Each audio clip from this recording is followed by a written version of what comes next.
Victor, we cannot hear you.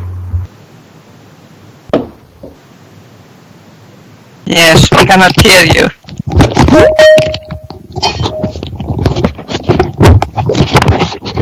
Sorry, good morning, hello again.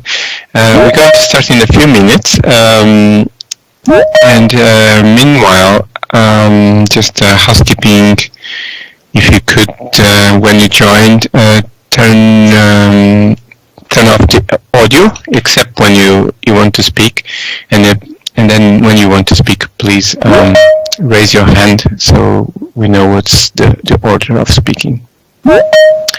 So I think we have about 25 people in. So Marty's in, and yes, I think we can start in 2 minutes. Thank you.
Hello, colleagues. That's 4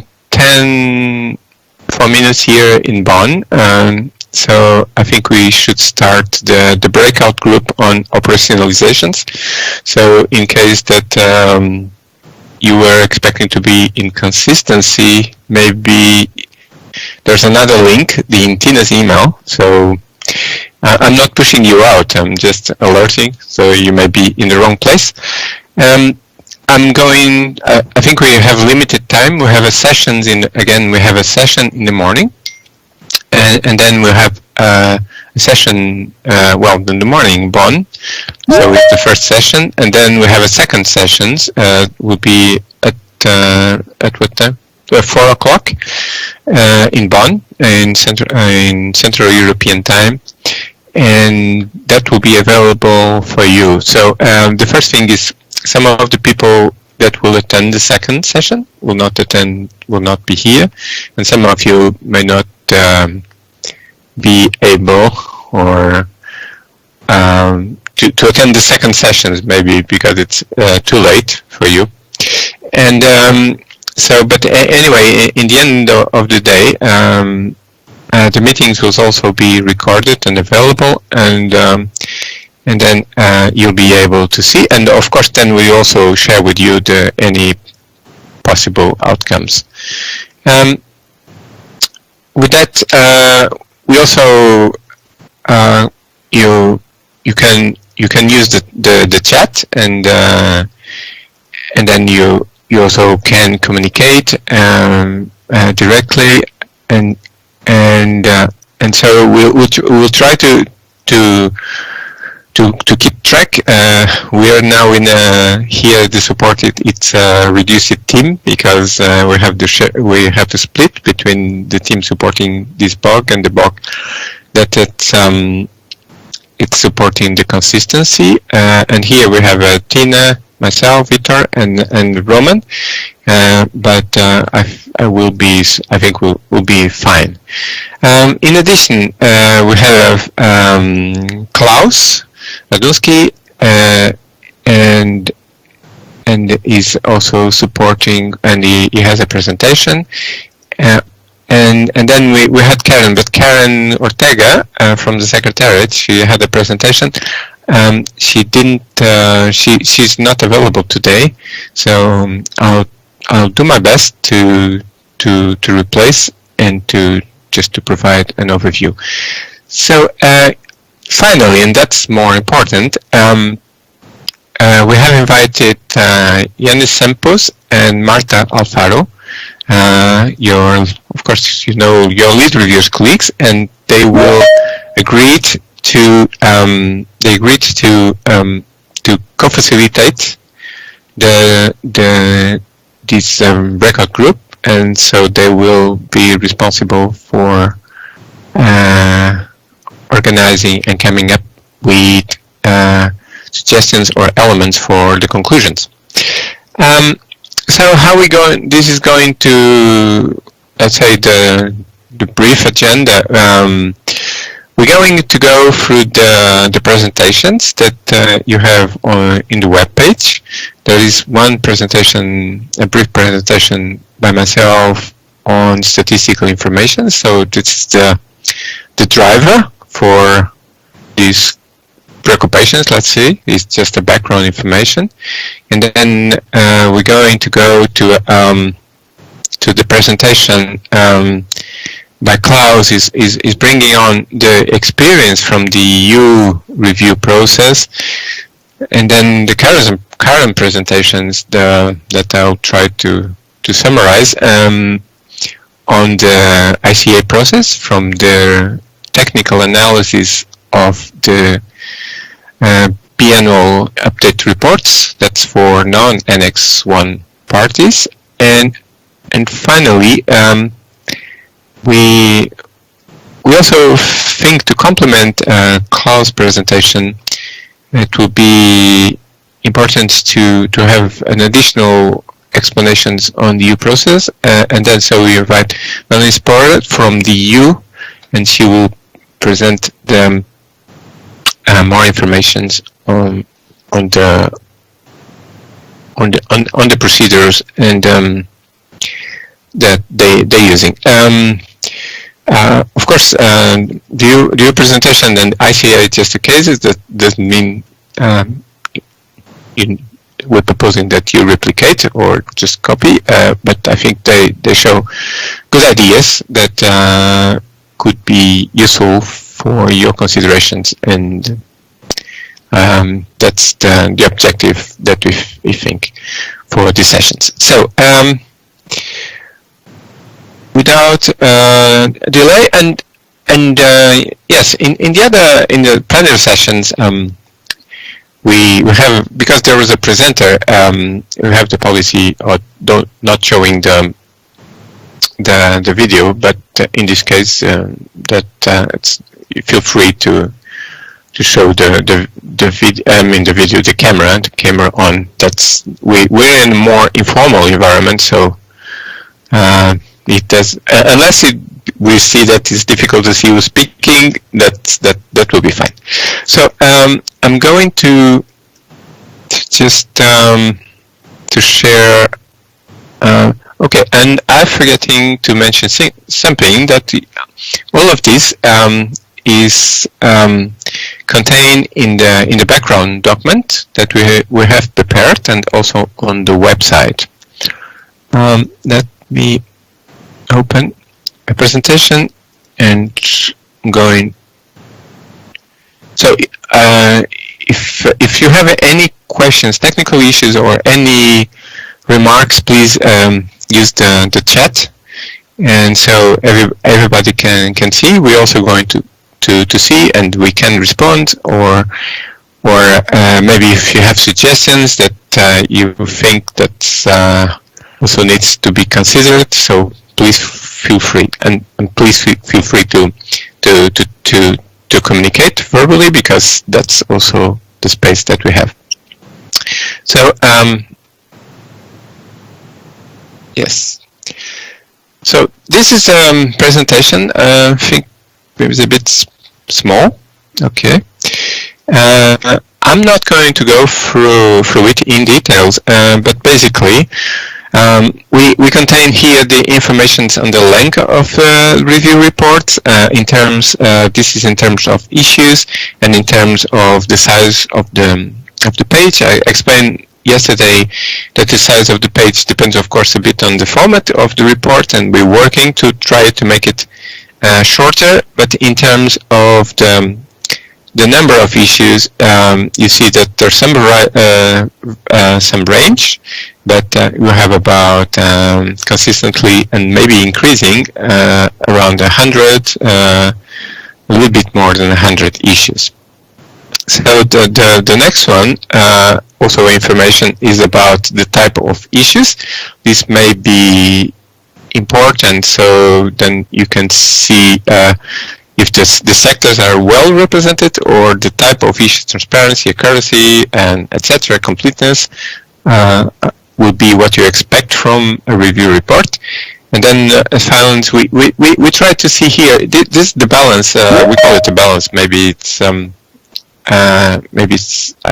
for you to understand, we try to see the original number of issues and then the progressions, so you can solve down some, and then you have additional ones in table 5, and then we continue to next year, and you can see what's the percentage, maybe from here the percentage that is solved each year. So we're talking about 60-40% depending on the years. And then here the timeliness is another issue, and you see the time of the different approaches, in-country reviews, centralized, and desk reviews, and you can see there's improvements in the in-country reviews and centralized with small some variations, maybe on the average, in terms of the well, in last year, in 2019, in terms of the maximum range also improved. But this sometimes depends a bit on because we don't have reviews every year for all parties. I think somebody has the sound on. Maybe I would request to turn the sound on, off until unless you're speaking. We're trying, otherwise we have to mute you. So that's basically all I have to present, and I would suggest that we have received some questions, but I would suggest that maybe we can go through all the presentations, then we go all the questions, because some of them may have responses by all of us, and then we would go to I think it's Yanis or Marta, I don't know who want to lead, and then we'll progress from there. Of course, if you have follow-up questions, we can do it before. So, Klaus, if you're ready, and I don't know, do you want to share your presentation? Okay. If you don't, we can do it, but... just... Do you see now the screen, or? No. No.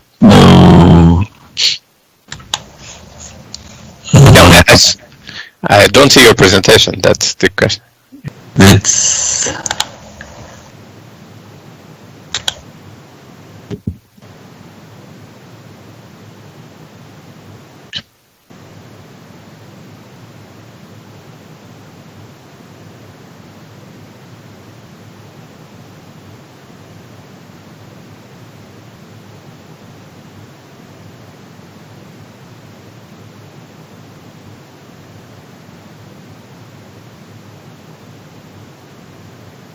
Victor, we cannot hear you.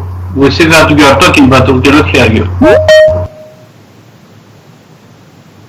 You're very curious, Giannis. I was talking to my colleagues. Sorry. I was just we're trying to help. You didn't see me. You didn't see it. No, not yet. Could you bring it to the screen, Victor? I feel that's easier. Okay. Do you hear me? Yes. Because if you put it on the screen, this would be probably easier.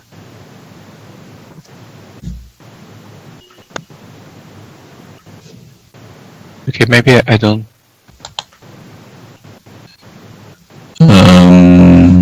Just one moment.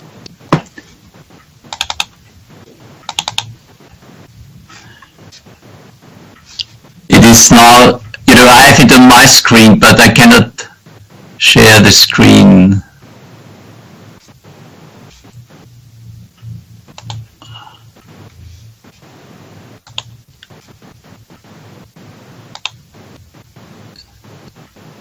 Do you see it? No.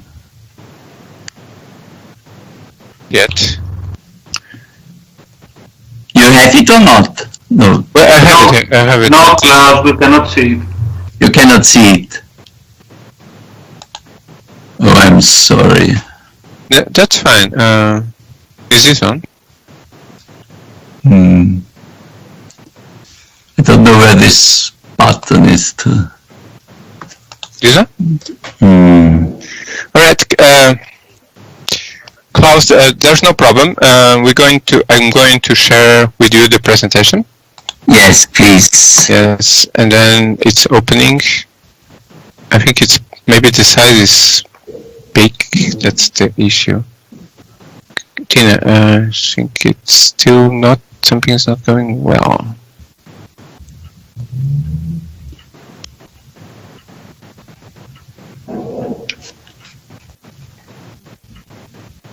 I'm sorry. We have facing some difficulties opening. You open? Yeah. Is there? Okay. Yeah. So Klaus, then if you please feel free to introduce, and then just ask us to. I do not see anything on the screen now. Okay. I can see it. Yeah, we can see it. You can see it. It's interesting. You now probably see my first slide and See the title. with the title, yes. Unfortunately, I do not see it, but this doesn't matter.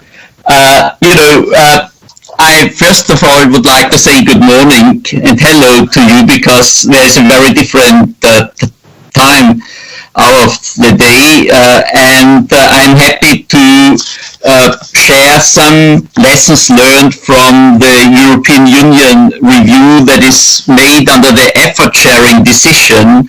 This is the European Union internal regulation in order to control greenhouse gas emissions in member states.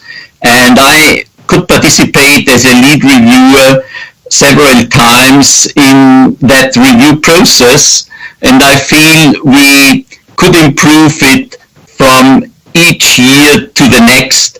And I would like to thank the Secretariat for sharing these experiences, and hopefully this might also, those lessons learned might help to make the review process more efficient and more fit for purpose. And I do not want to go through all slides, but only show you two of those slides, and you find the whole presentation at the web page of the lead reviewers meeting. But if we move to the next slide, where you find the current status of the UNFCCC reviews, we identified in the background document the most recent developments. These were characterized by a new template for review reports So, Sorry, Klaus. yes. Do you move to the third slide? This is the current status of the UNFCCC review. That's correct. Okay. And we have now a status with a new template for review reports. So those of you who participated for many years, they will recognize that there was many efforts to enhance, to make it more friendly and more fit for the purpose, these review reports. And I would say the most recent enhancements could really help to improve transparency, to improve the technical quality of the review reports. They are providing now a lot of detail and are very helpful for the review experts, be it those who have to review a country or for those who want to improve the quality of the inventory, and that is very helpful indeed. But there are still some issues that remain due to that improvement. The number of pages is quite significant, on average about 50 pages, and this is a huge burden for QA/QC, for instance, but also it is a burden for the reader to read the whole report in order to come into very great depth with all the details in context. So it is primarily, from my perspective, a report for the review experts, but perhaps not so much for the policy level. And so what is a little bit missing is to include a clear and simple to understand message for the policy level and finally for the conference of the parties. And now we move on to the very last slide. I jump over all the details to underpin those findings. And we also have, this is the comparison of reviews, UNFCCC, European Union.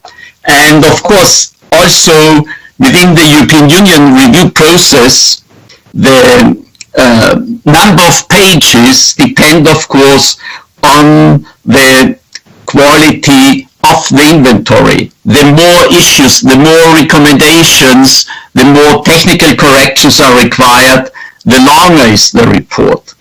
However, if you compare a very inventory being in good shape, this is the example A, and an inventory report of a country which less developed internal, quality of the inventory, then you might note that there are significant differences in the number of pages and in the length of the report. And whereas as I mentioned, the UNFCCC report is very rich in technical details, those details are in the European Union report more in the background. What is really in the focus of the report are high-level, clear, high-level messages for the policy level. And what is important is, are the figures okay that the country delivered, or have the figures to be changed in order to align the figures with the reporting requirements that have been agreed by countries. And this is an important difference. And we have also, if you look into the details of my analysis, quite a different process. We have the first step in the process is quite similar to the UNFCCC first step. It's a desk review, so to say, and the quality of the desk of review, the quality of the inventory decides whether you come into the second step at all or not. So if there is no issue of significance where you can expect you have to change the figures, there will be no additional step, and thus the review team can focus on those greenhouse gas inventories where they identify the potential issue that might need a change in the emission data. So this brings the country then into the centralized review, and if the centralized review comes to the conclusion we cannot resolve those issues by a written procedure, then the process might even include an in-country visit specific to those questions that need further face-to-face consultation between the expert of the country and the expert of the review team. So this is a very tailored, specific process, and it is very efficient, and we could always meet those timelines because we could handle it very flexible. And the last point, perhaps, on this process issue is that even the size of the review team depends on the number of issues identified in the first step. If there are not too many issues, the review team that has to perform the centralized review team the centralized review is much smaller compared to a case when we have to analyze all member states, for instance, in depth. And so this is a very flexible approach that has the resources as required, as expected, are needed in order to deliver review reports on time. And I can finalize, and there are many colleagues now listening from the European Union. They might provide additional insights and can confirm probably what I have provided as information to you. And there were also interesting questions, and I will come back to those later on as explained by Vita, because they were very helpful in order to better understand how the European Union review process under the effort sharing decision works. Thank you. So Vito, Thank you, Klaus. I took Roman took the presentation out.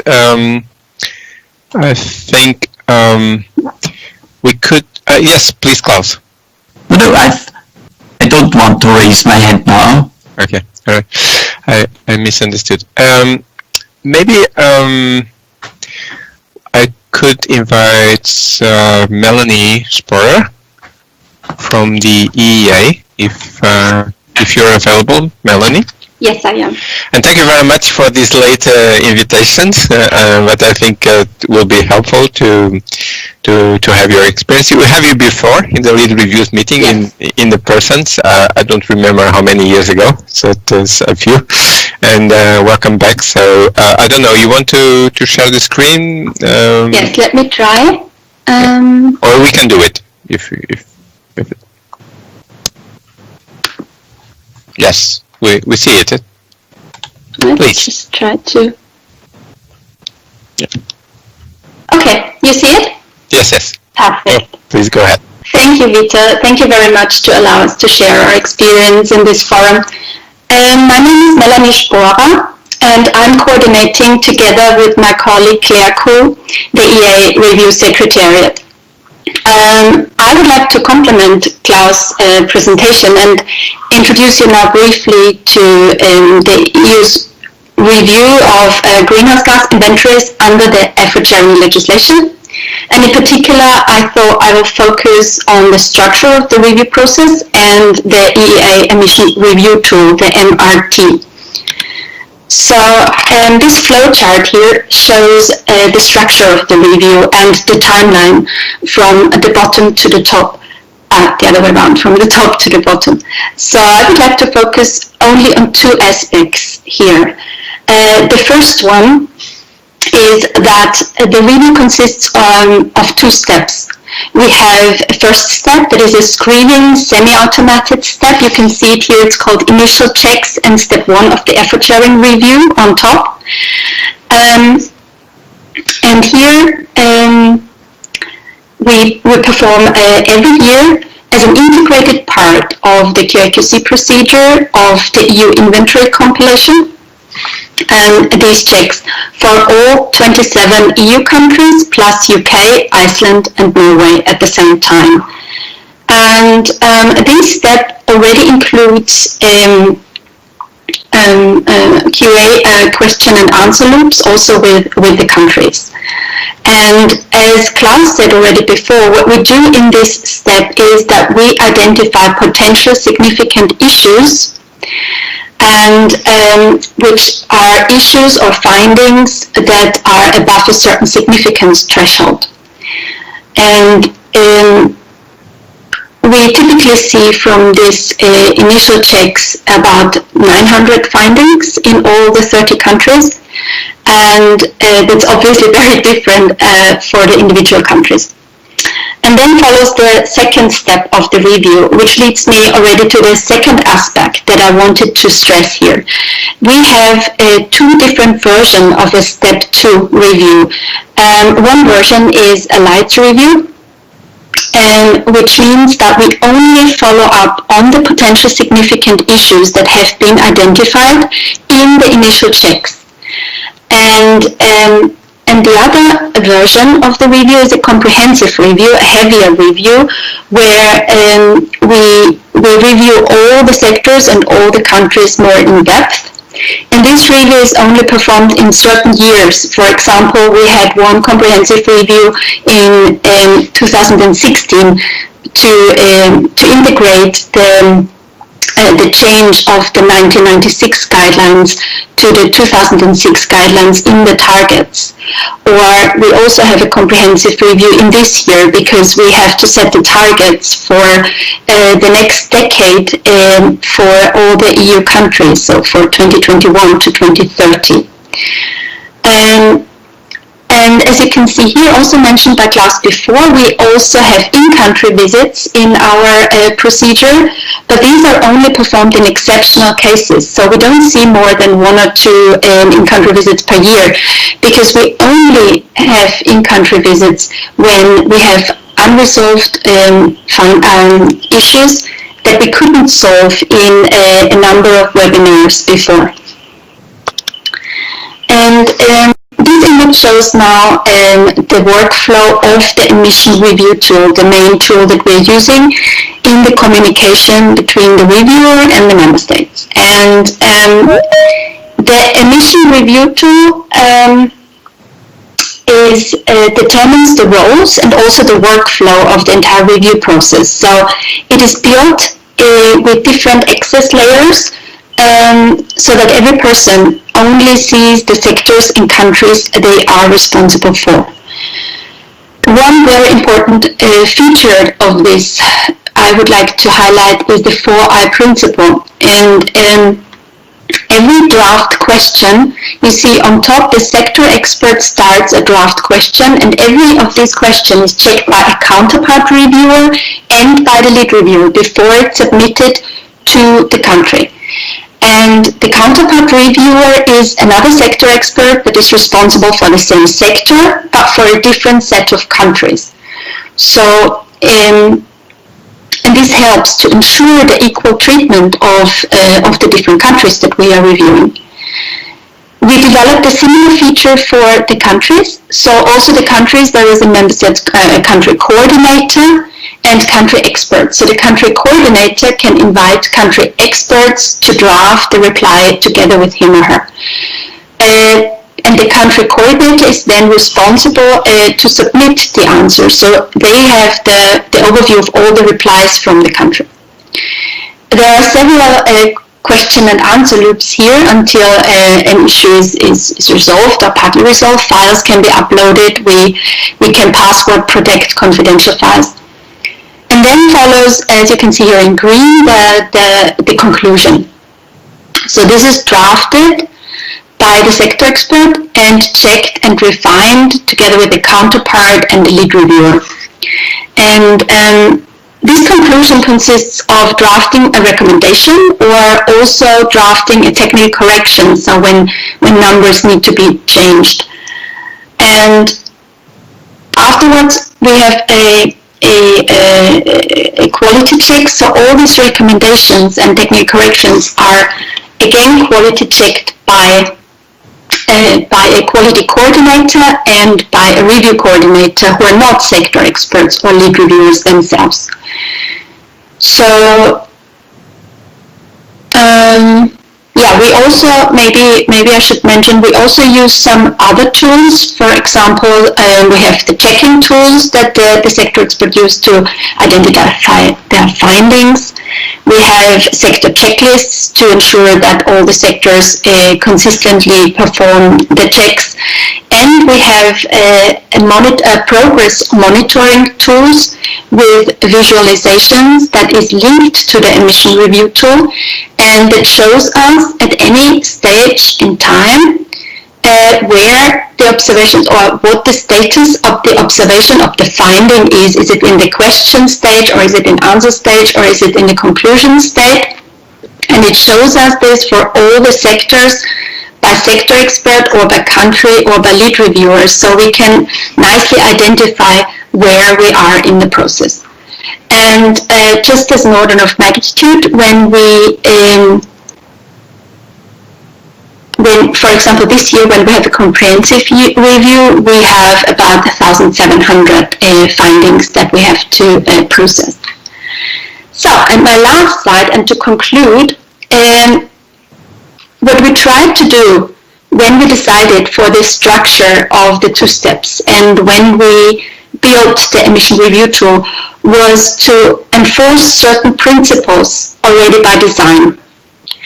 So the principles of consistency and equal treatment of the countries within one review cycle, but also across the review cycles over the years.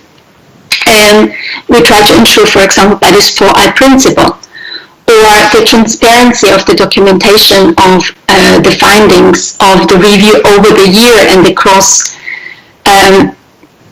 is, for example, also useful to avoid that we ask member states the same question year by year, which we cannot always avoid, but we try to avoid that.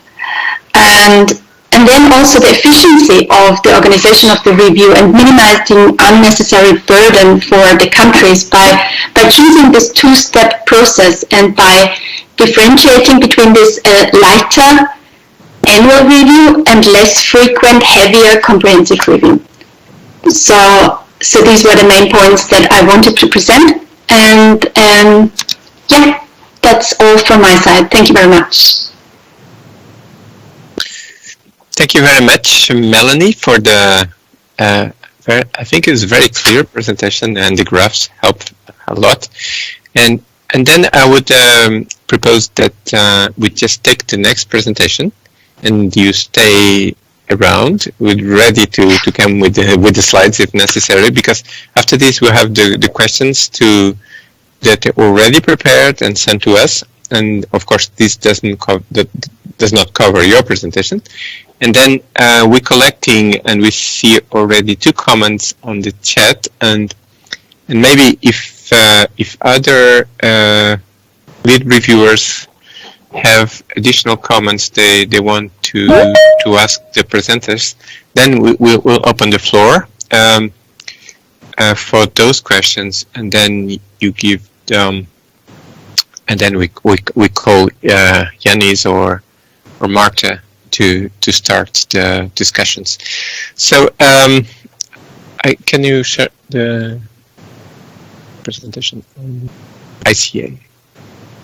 The final one is the presentation on ICA. That presentation was made by Karen. She works in the unit responsible for this process. You seeing this presentation? I'll try my best to replace. Probably not the best, but next slide, please. Next. And then here you have an overview of the steps involved. And then what's important here, that's a slightly different, but first it takes the BWARs, and then the name is different, International Consultation Analysis, which in a sense is equivalent to review. And then we have the technical analysis itself, and then you have the steps that we have it, the composition of ERTs, and then preparations of the summary, and then the final report. And then on the other side, you also have a different process, more similar also to the one that happens with the reviews of biannual reports for developed countries. And this is the facilitative sharing of views. And then I think the process of ICI, there's a set of principles, and then we have it below: non-intrusive, non-punitive, and respectful of the national sovereignty. So maybe, sorry, can you move to the next one? I'm not going to go into details in these ones. So that this is the tasks and sequence. So maybe we can move to the next slide. This presentation is in any case available on the website, on our website. And here is the timeline, and the timeline they have between the submission and the analysis, and then the draft summary report, and then you have the comments by party and the final summary. And you see that in comparison to the reviews of developed guidelines, in terms of timing, there's spread a little bit more. In practical terms, I mean, our reports, of course, take some time to complete. So that's maybe the difference will not so much. What maybe is different, I don't know if it's this slide and the other one, is maybe a bigger involvement of the party in the finalizations of the report. So next slide, please. I don't know if that's yes. And then this is the steps that is taken by the technical analysis teams, the experts, and then also, of course, by the secretariat in terms of QC, and then this I mentioned that this comments from the party. I think that they have a different experience, and maybe some of you have participated, so you also know maybe even better than me. All right. I would now we have received several comments by several experts. Actually, we received from Sandro, Elsa, Songli, Samir, I think, and John. And we're going to try to respond them, all of us. So maybe I would suggest that Klaus, you could start with comments by Sandro, because I think he's addressing the EU and the lessons learned from the EU. Yeah. Yes, thank you, Vitor. The first comment from Sandro was in a similar direction as the comment from Rita now, and the comment was: the European Union internal review process is a professional activity. The reviewers are rightly supported for their time and skills invested in the review by funds made available for the review. This is in practice a domestic verification process. The comparison with an independent international process based on the voluntary commitment of reviewers like the UNFCCC review isn't so straightforward. That is his first comment, and my reflection on that is we can note that statement. It's not a question, but of course there is something right on this issue, that the structure is a little bit different. The concept of the review team is different, but I would say we need not consider this really here as the lead reviews meeting, because if we would like to change anything like that, this would require a policy level, and I don't see that there would be any, I would say, desire for such change, as most of those issues have been agreed and there are negotiations focusing on different issues now, but we can note that. And if Victor, I may move on to the next question of Sandro. Yeah. And the question was, because Sandro probably realized that what I have said above, he asked me, do you think that reviewers should be professionalized? And, I do not want now to share my personal view with you, because this I would see more as a topic for the coffee break when we would have a face-to-face meeting in the future again. But I do not want to take the time now on this format. It would not be very constructive, and we don't have the time for such kind of chats, so to say. We don't have a coffee break here. So let me move on to the next point from Sandro. He continues, otherwise, assuming that reviewers will continue to be committed on a voluntary basis, do you think that an increased role in the QA, the quality assurance of the inventory by the professional component of the review process, and he points to the secretariat staff, could provide for improvement similar to that noted for the European Union process? And in such case, how to address the UN third-party role in the review? And my reflection on that is, this is really helpful, and it should encourage you to make suggestions how we could modify the review reports, how we could modify the review process, how we could make use of tools that have already been developed and adapt them to the needs of the UNFCCC review process. And this could be done provided that the availability of the resources required for the tools or for more engagement of secretarial staff that has to do now with QA/QC would be possible. And this is something that should be part of the discussion that we will have later on, and hopefully will result in some helpful, meaningful conclusions of that meeting. And the last part of Sandro is the issue of timeliness of the review reports.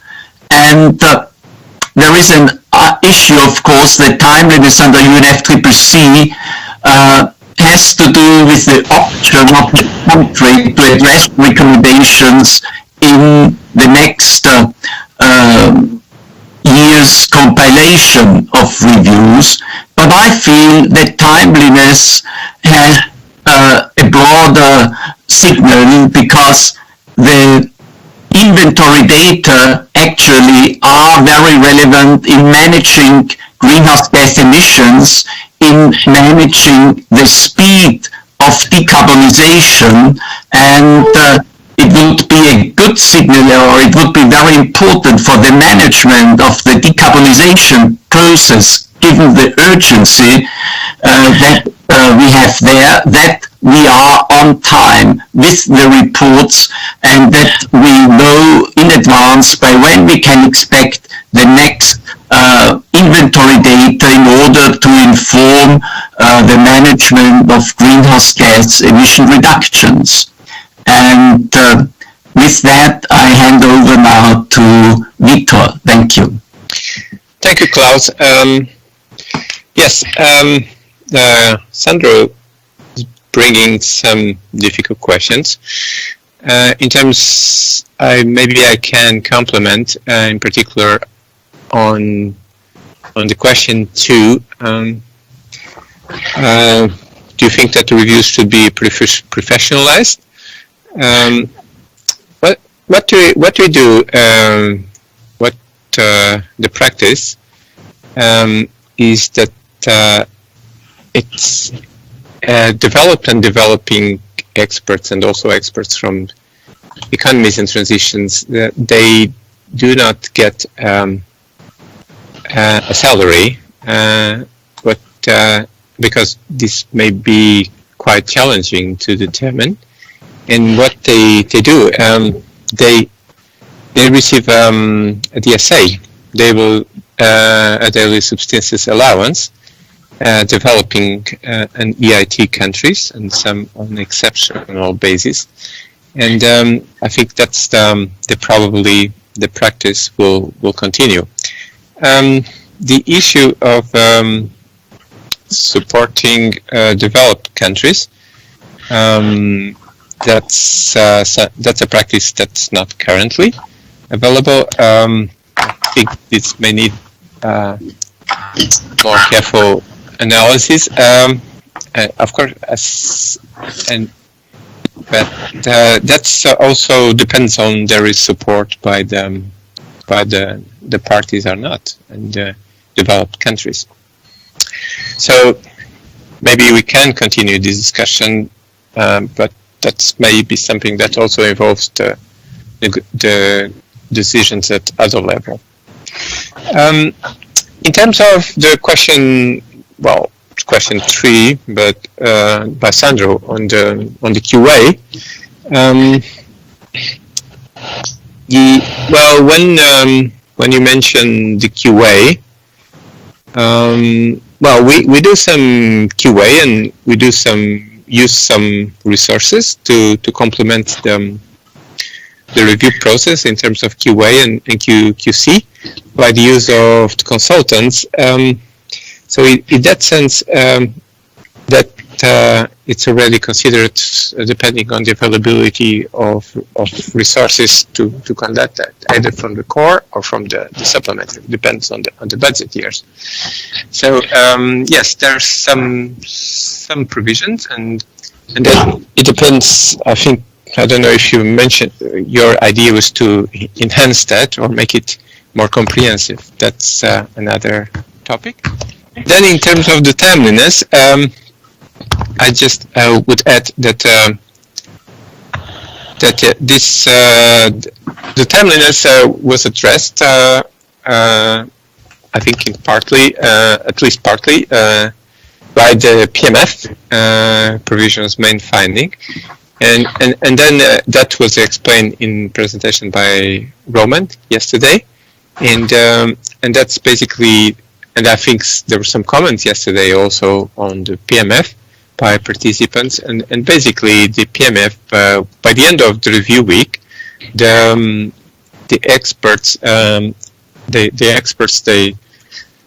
leave prepared by lead reviewers a list of the main topics, and they leave it to the party. They send it to the party by the end of the review week, and I've seen the provision main findings. They vary a bit on the format, but basically nowadays they're almost a complete compilations of the table 3 and table 5.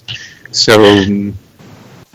Maybe the formulation is not completely clear, and there's an issue with that, because sometimes this is a list that was sent to the party before any QC, any QA, and giving the opportunity for the lead reviewers to think very carefully what is in the PMF, I have to admit, sometimes there's no time for that, and sometimes then the final report may be a little bit different than that, because in the final report you have all the lead reviewers and review officer QC and QA, and that, of course, when you compare it with the guidelines, we find, well, actually this is slightly different than the guidelines are.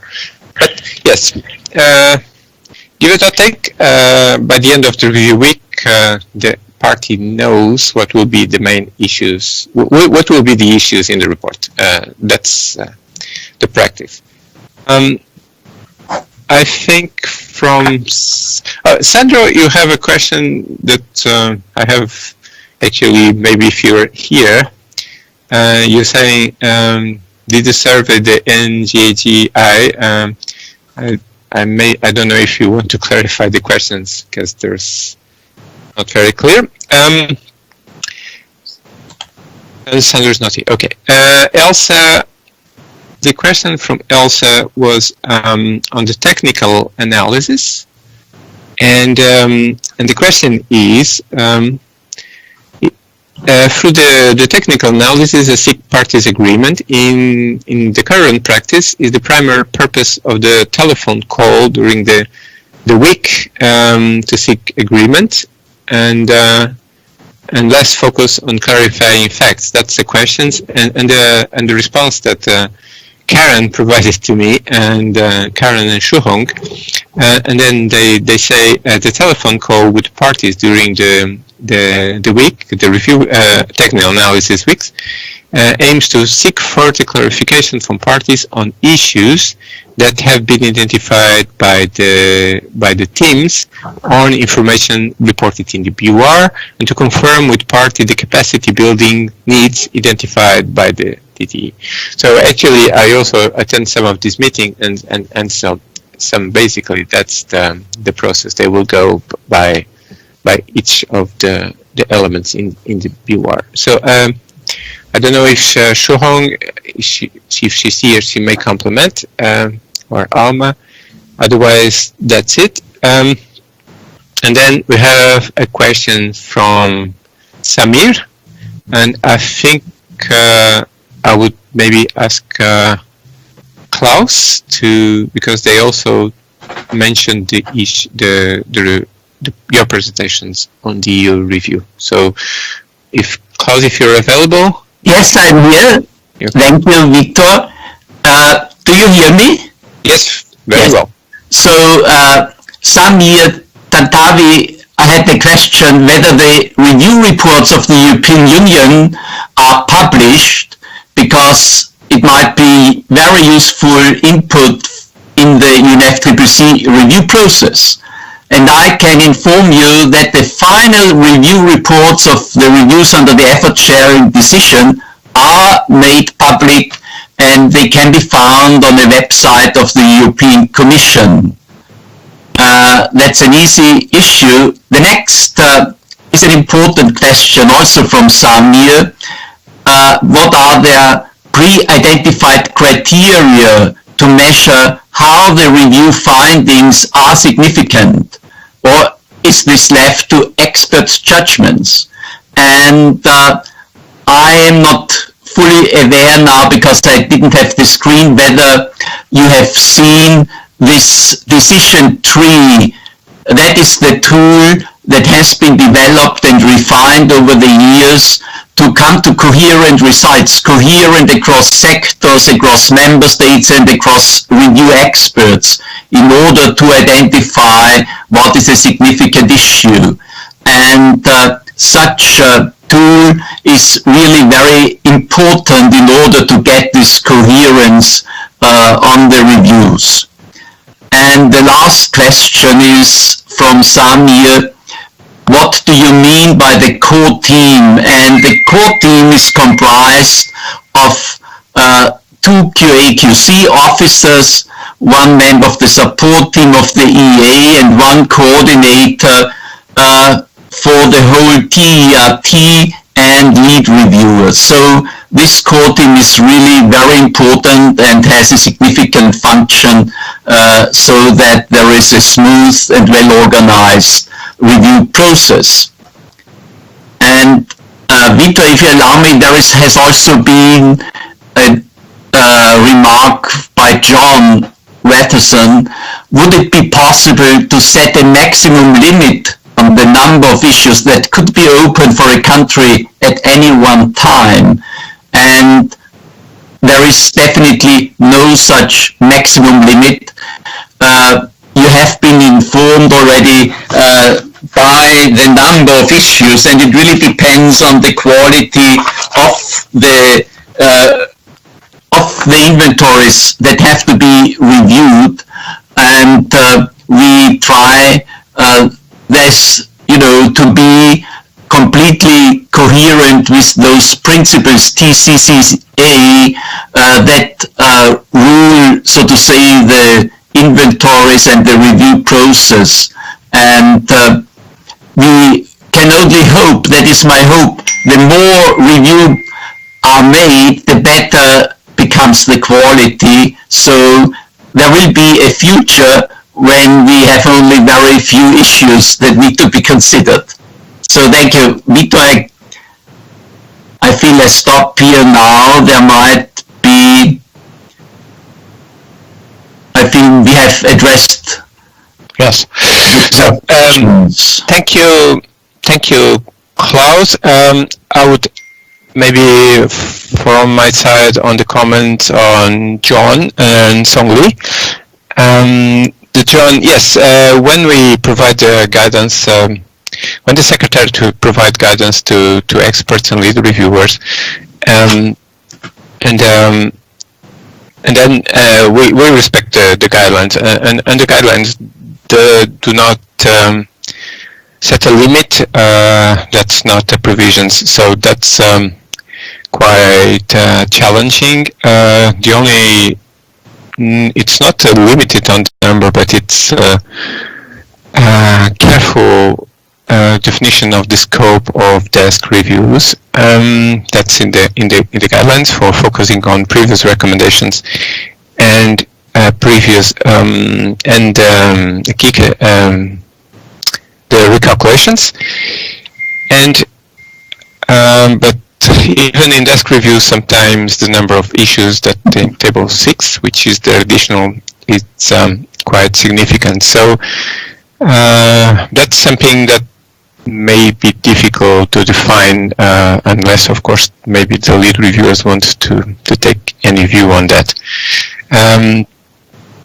On the issue of Songli, and then with the additional guidance of the drafting, yes, that's when you look at to the reports from ICA. You see they have a different nature. They are not so much tabular, and then you have language that helps. Actually, this year in the templates you'll find some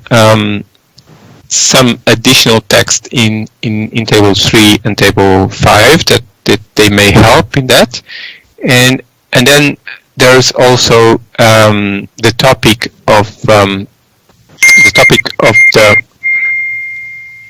how clear is the table 2, and then how clear is the table 2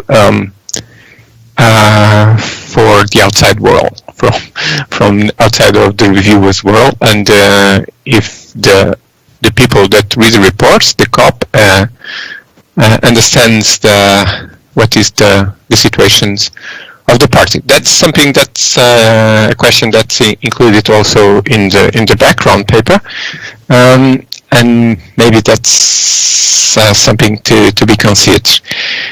So I think we cover all issues, but I see that before going to additional questions, I'll see there's Melanie is. I think she would like to have an additional comment. I think Melanie. Yes, thank you very much, Peter. I wrote also now my comment in the meeting chat. It's basically that there is also a significant threshold defined it's in the EU legislation, and it's 0.0% of a country's national total greenhouse gas emissions without LULUCF, or 500 kilotons CO2. So there is not only up to the reviewers to decide, there is actual threshold.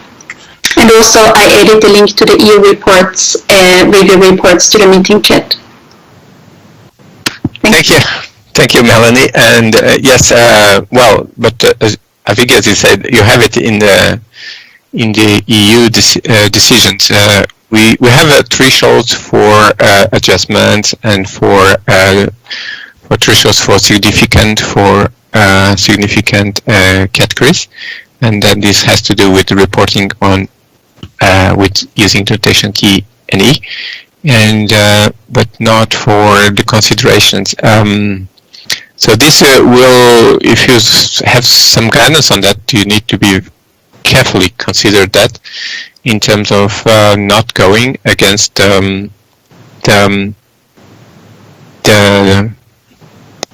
framing decisions. I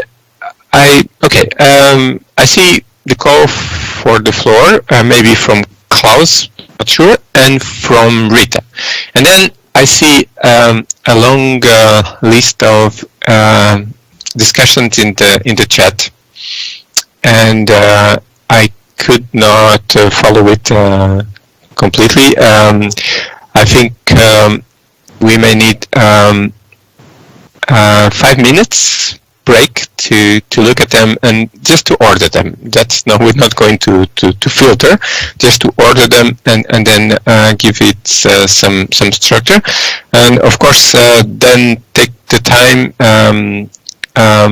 if you want to respond to each other or by reading. Yeah. So maybe I can ask. I know, Rita, I saw that you have some comments. If you're asking for the floor to present, maybe we can wait 5 minutes and then you come back. If it's something else, then please go ahead. Yeah, it's something else. I think those comments I have written speak for themselves. But I was thinking about this, that what kind of issues we should include into the review report. I don't think there is any guidance or decisions saying that we need to include everything we find into the review report. And some issues are resolved already during the review and also through these resubmissions that you have to make under the KP.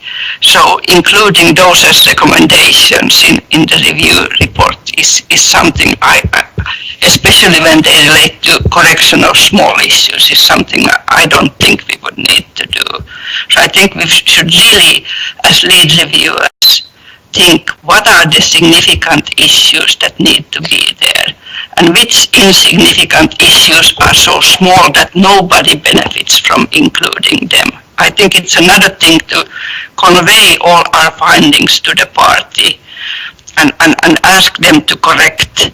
In the VTR we can ask them to correct also small issues and issues in the NIR that may be written incorrectly or things like this. I don't think this is something we need to include into the review report, that we should scrutinize our own work and try to focus more on providing this information that the parties need, that whether they can trust the numbers or not, and whether there are some significant issues in the numbers that still need to be addressed, or if it's not complete.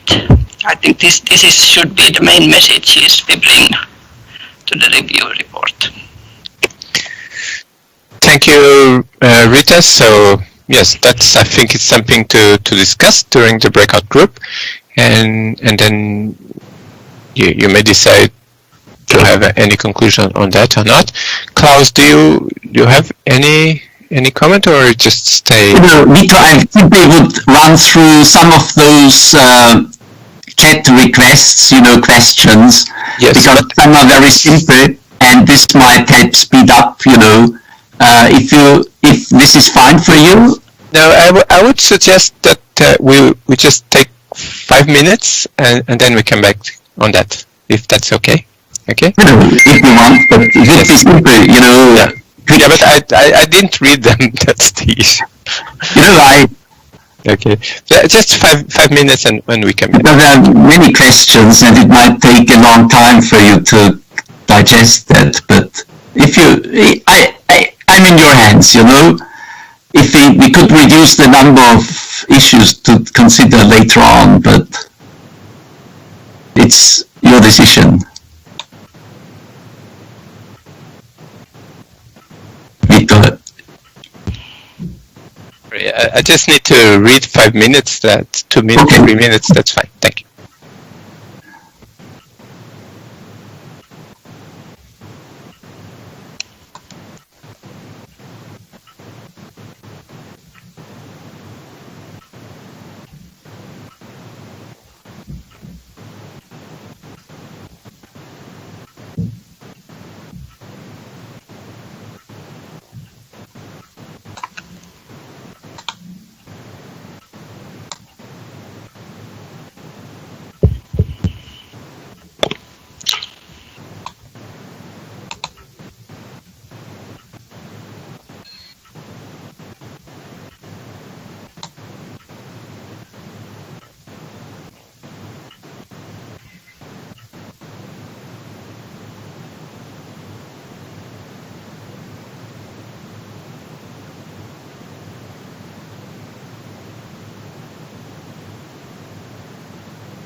So thank you for waiting. I took less than the time.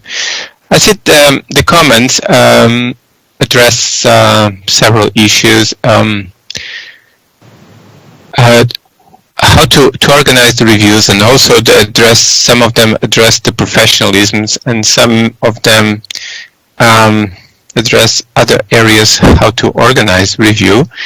And I think that these issues, most of them, they do not deserve. Klaus, then you can comment on them. But most of them are the questions, are the issues or the topics that should be considered during the blog. So maybe I would just let him hear, and then I'll give the floor to Marta and Yanis, and so to consider these issues, because that's I don't think that's the role for me to respond. This is just for the group consideration. However, noted here a comment request by from Mark, and he's asking, and I think that's something maybe we should address this, maybe if possible immediately. And Mark is asking if it would be possible to see some examples of the checklist used in the EU review process. So Klaus, I don't know if you or Melanie, you could help with that. And the others, I think, is mostly for the discussions. And so maybe I also invite Yanis and Marta to look at them carefully, and then maybe bring them to the room when discussing. But Klaus, if you have any comment?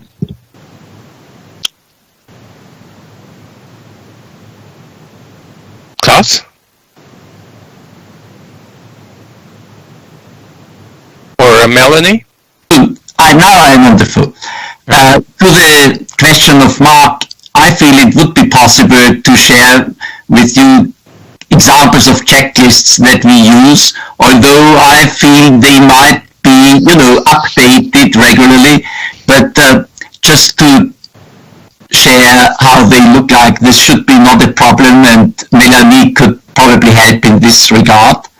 And then just to another quick issue, usually the review experts, part of the technical expert review team under the EU, they have experience also with the review under the UNFCCC and the KP.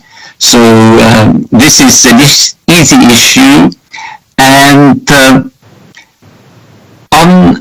I would also indicate on the question, speak to this question of Ruta, whether I see a need to make the review reports more friendly for the policy level. And, if I understood yesterday the presentation from the member of the facilitative branch well, it is for those experts from the facilitative branch very difficult to understand the current review reports because they are so technical. And therefore, I really see a need to make them shorter and more relevant for the policy level so that they get the good information whether recite emission figure for a country is coherent with the UNFCCC and IPCC guidelines or not. And I feel that you could consider to use the European Union report as an example how to make it more practical for the policy level to consider the review reports. And that's what I want. All the other issues should be part of the discussion later on. I do not want to comment on those. Thank you. Okay, thank you, Klaus. And I don't know if Melanie could also help Mark, or if she want. If it's available, if you need some time, we can look at it later. And so Yanis, I don't know if Marta is already available. I think she is. It's quite early for Marta. Thank you, Victor. Although it's very early for Marta, is available and we'll have some conversation through WhatsApp. I would like to thank you very much, Victor, for this introduction. Many thanks to Klaus, Melanie for the presentations. And I would like to thank all experts for being available, although the difficulties, for this meeting and being very active in the chat.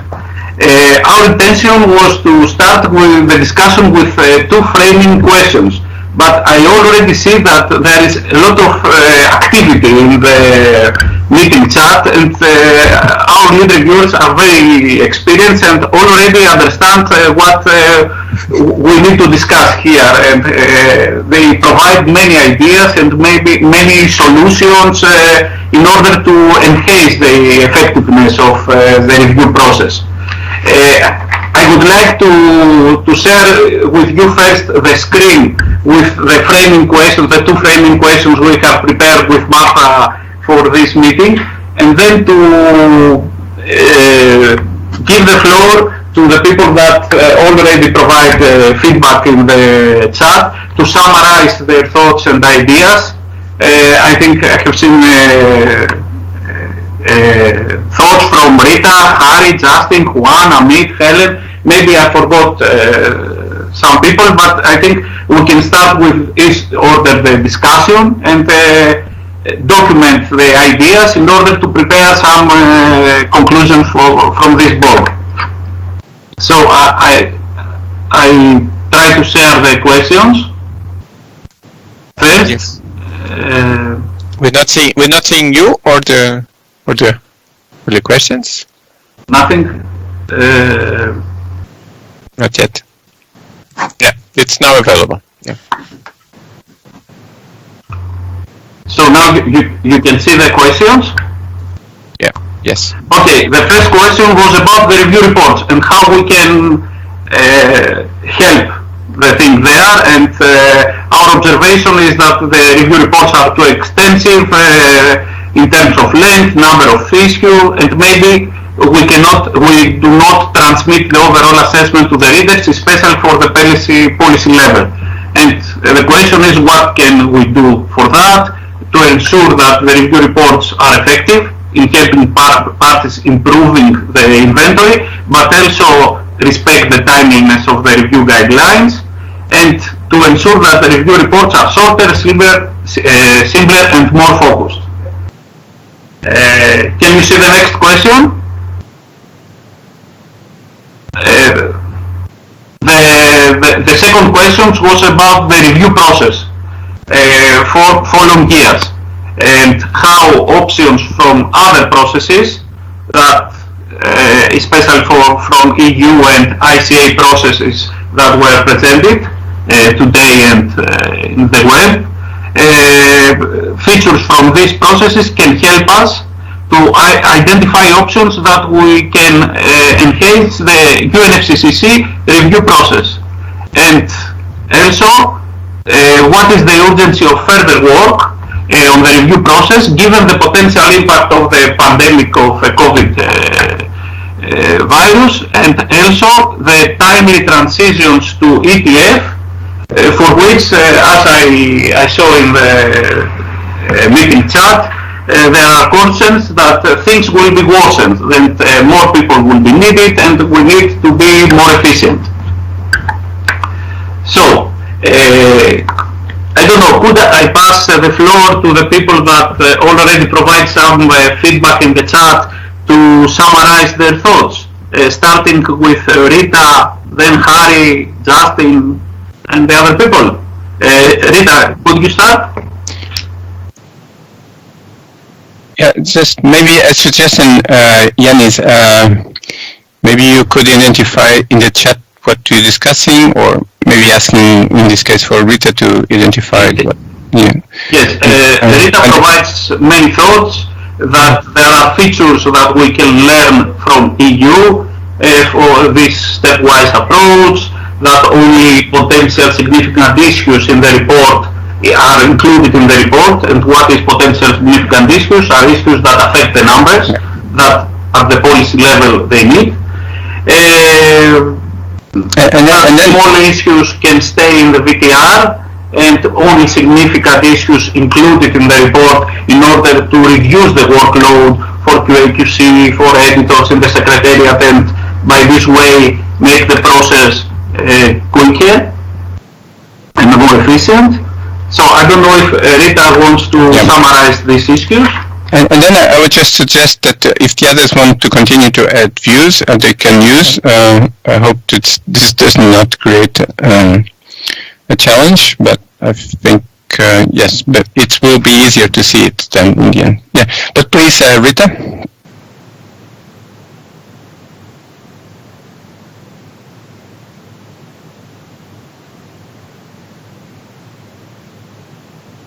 So, Rita, we cannot hear you. Yeah, thank you, Yanis, and thank you, Victor. I will try to summarize my main thoughts in the spirit of what I think can be useful for the review process under the UNFCCC and KP and also the Paris Agreement in the future. I think it would be very good to have a recommendation in our conclusions from this meeting on the aim to shorten the reviews and not to shorten the review reports to the extent possible, and also again note this focus to address key issues. I also think that we could add a recommendation that issues that have been corrected during the review, that these need not be sort of included in the review report, or if they are included, it could just be listed that during the review the party corrected these and these issues that the ERT had found, so that it would be very short, that they would not be there as described in detail and recommended that these are taken into consideration in the next submission if they are already sort of dealt with. I think this could shorten reports also, and I would be very happy to include a sort of recommendation to consider whether there is a need to add any non-significant issues in the review reports, because I'm not sure there is a need to address all these notation key issues which are open for interpretation year after year, or very small mistakes in the CRF reporter that do not affect the emission estimate. So I think it would be sufficient to address the significant issues. On the VTR, from my point of view, both as a reviewer and as a party being reviewed, I think it works rather well, but I think it would be good that if reviewers would also put their responses or assessment of the responses by the party to questions having been asked, especially when they are sort of think that this is okay, and when they don't think the response is okay, that they would be sort of giving some feedback on why. I think this would also help the parties. On QA/QC, I agree that we don't need to have the language perfect. It's more important to get the reports out on time. But I do think QA/QC by the Secretariat is important for consistency reasons, and I think this is tackled by the other groups. I will not go into more detail here, but I think QA/QC should not be the reason for not having timely reports out. Maybe those were the main issues. I hope so. Thank you. Thank you very much, Rita. I think the issues were very clearly described. Can we pass now to Harry? Harry makes some interesting propositions. For example, this proposition about the counterpart expert, and the other proposition about the hard cut-off date to send the report to the parties. So, Harry, if you are available, the floor is yours to summarize your thoughts. Okay, good morning, afternoon, or evening to everybody. I think we had a good introduction, and also Rita raised a number of points. Starting with the hard cutoff date. I think that we should simply say at the due date that is in the decision, the report has to be sent to the party. There is no reason that we would not follow that. That puts a time pressure, of course, into the process, but given the fact that we already have, for the vast majority of situations, very good preliminary main findings at the end of the week, I think with some changes in the review report, we could manage that hard cutoff date. As already also indicated by Rita, minor issues or solved issues could be only in the IVTR for the member state. Then the next review team can follow up whether those are taken on board in the next submission, especially as we have a number of situations where we say we thank the party for providing this and this information and recommend that they include this in the next inventory report. I mean, this could be kept in the IVTR because it is clear for the reviewer and the party what should happen. And so we concentrate on the main topics in the review report. We could then also have just one paragraph referring to maybe some summary of what are the other issues in the IVTR for transparency reason. The other topic we could also look into is, for example, table 2, that is now a very long list, that we could restrict to those elements that are not in line with the reporting guidelines or IPPC guidelines. Because the overall assessment will be for no country at any moment to be fully consistent. So we don't need to repeat that it is not fully with some other wording that is not needed. We could say in general in line with, but the team found this and this, and restrict table 2 only to what is not in line or what are the comments. That also brings a better political message, and also stress in the summary more what has been done since the previous one, like also this large number of recommendations was solved in this review. My final point, to also give other people opportunity, is that we should find a tool where we say, okay, the listener sets of the secretariat already include where the party solved the issue, so we don't need as reviewers to go into that again. And also that we have a clear indication this is a key source and this is a minor one, for example, below some threshold.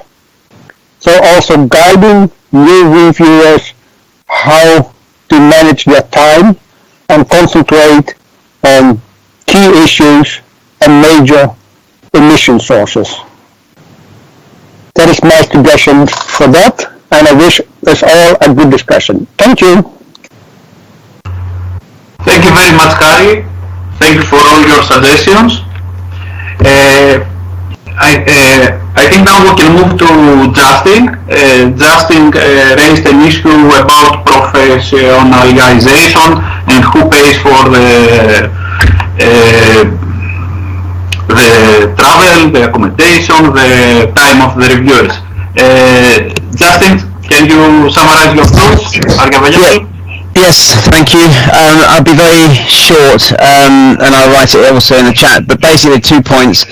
I think parties need to start realising that this review process is part of their compilation work, whether they're participating in a review of other countries and learning from them so they can improve continuously, or whether they're having their own inventories reviewed. So we need to start pushing this from a lead reviewer's perspective, and we need to encourage parties to do their own professionalisation of their own experts.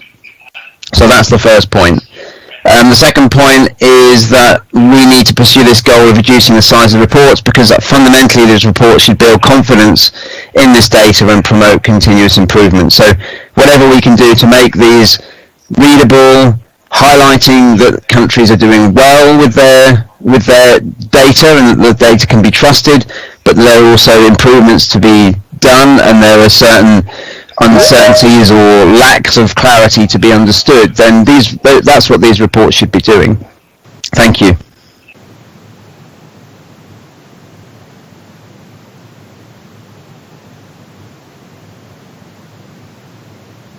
I think somebody's muted.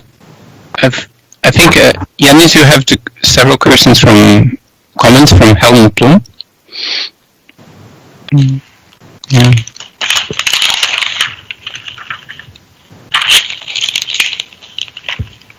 Yanis?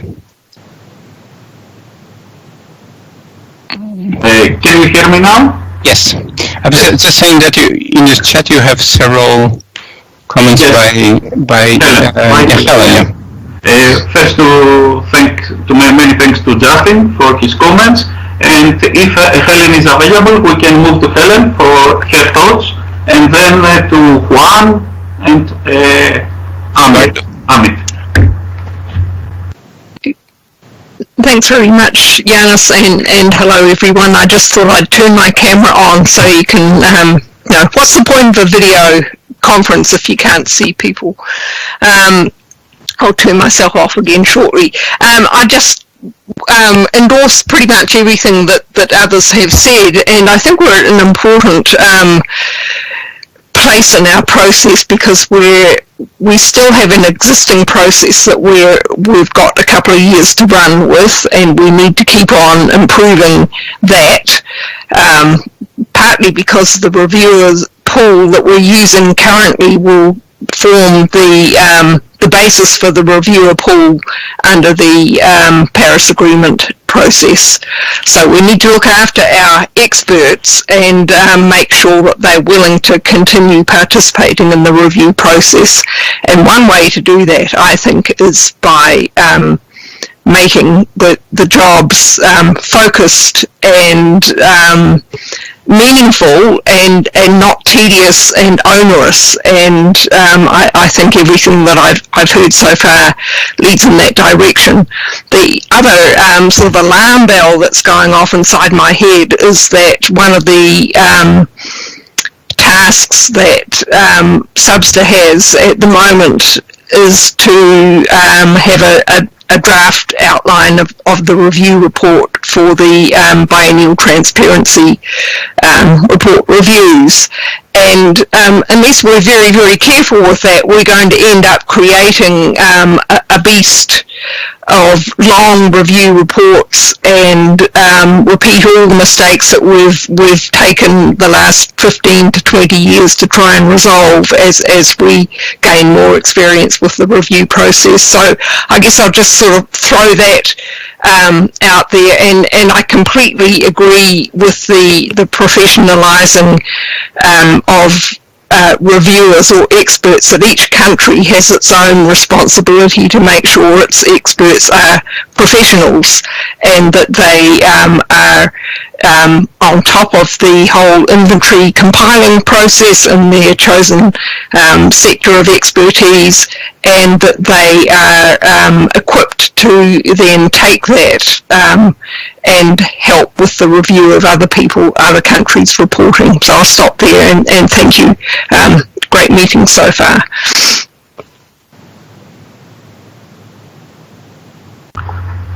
Thank you very much, Helen.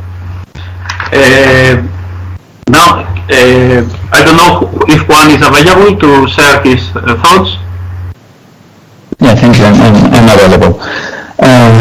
Let me recap a little bit. The first thing I think we have to think about is that changes take time. We are very, very close to the new Paris Agreement and the ETF, so we have to think about that. Think in that in mind, not to solve the problems that we currently have, but the problems that we will have in the future. And that regards that we will be reviewing a lot of more countries, much more than right now.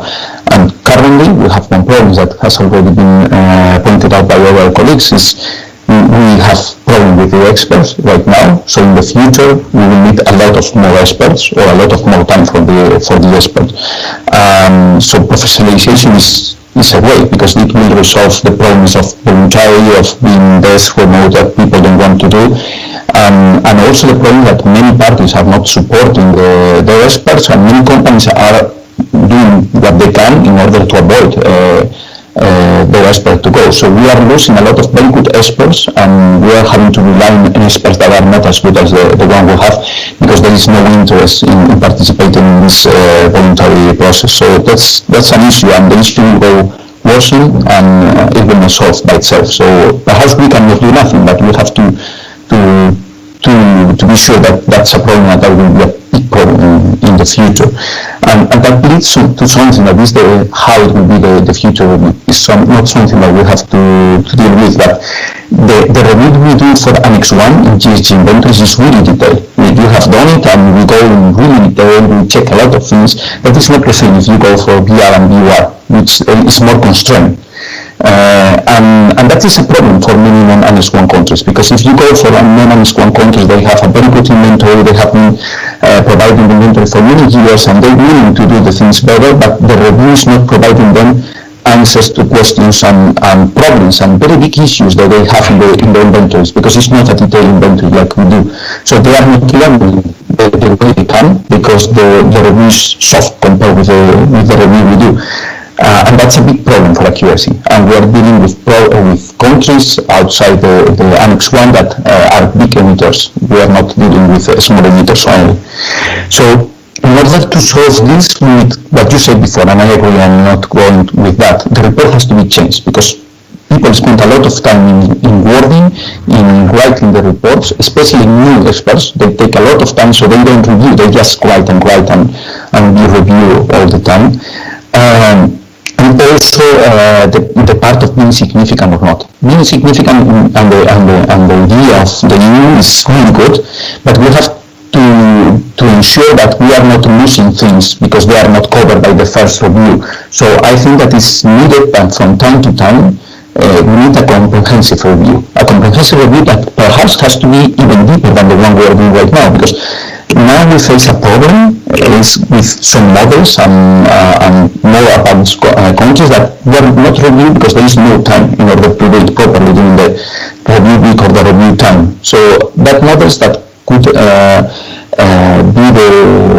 the way to calculate a lot of emissions are not being reviewed. And on the other side, we will have a lot of problems with the new countries, the ones we have now, especially with the ex-Soviet countries, in which you provide some recommendations, and after 4 years, 3 years, 2 years, the recommendations are still the same because there is no progress. So at the end, it's not useful what we are doing, because we are pointing out one and again the same, and on the others we are not reviewing the big part, but we are only reviewing the small things, and that's a complaint for many countries, that you are reviewing the small animals or the small sources, but not the big model, because we don't have time in order to do that.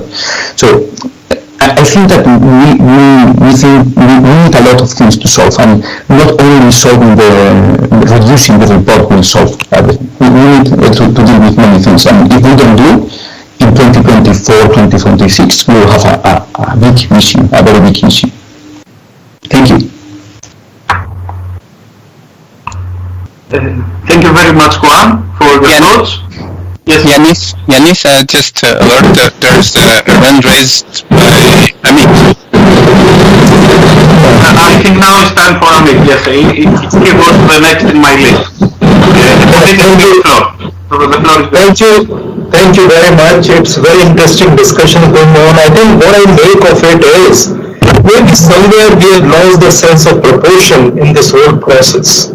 And the sense of proportion is reflected in many things, starting from the people, the roster of experts we have, the detailing we do, the follow-up on everything. I think we have to keep it very integrated. Where do we want to go? We have this enhanced transparency framework looking at us after 2 years, 3 years. And I think we have to have a sense of proportion. Then are we ready, and what are the things we need to do to have a very reasonable and robust system available? I think while going deeper, which is good, we should go deeper as experts, but I think we should not lose this overall picture, the micro picture, which in my opinion we are losing. Thank you.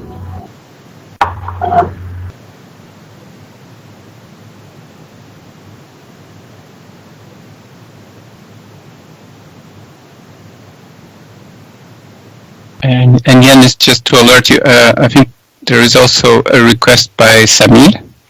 I think this is a very concrete request, but I don't know, so I don't want to disturb the discussions, but just remember there's maybe when there's... Okay, first, if Klaus wants to mention something, and then we can continue with Samir.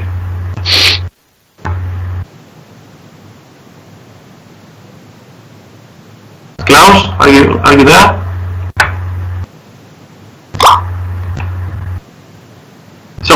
maybe to continue with Samir, because the question is related to the presentation of Klaus about the EU system.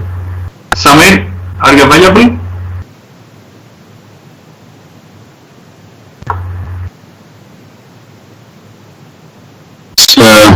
Good morning, good evening, good afternoon, everyone.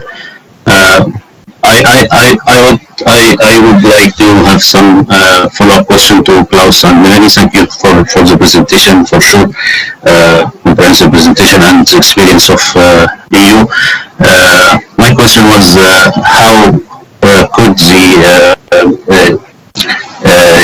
UNFCCC review process benefit from the internal review process by the European Union, and how this support or facilitate the member states of the EU to prepare or to be ready for the UNFCCC process. This is my question for the time being. Thank you. Thank you, Samir. Klaus, Melanie, are you available to react to this question? Melanie is here. I think that sharing of experience is key to learn from each other. So, for example, one of the checks that we do in the initial checks is also to follow up on the UNFCCC recommendations. So we try to also link the processes and benefit from the experience in the UNFCCC reviews. The other aspect that I can think about is the capacity building. So as a part of the review process, we also have a capacity building of countries, and where we discuss tricky issues, and where we have webinars in order to save also travel costs and make it available to more countries, where the sector experts from the review present then the tricky issues to more countries or any countries that would be interested. And this supports this professionalism of the reviewers, I think, within the EU and Iceland, Norway, and UK. So, yeah, this is what I can think about.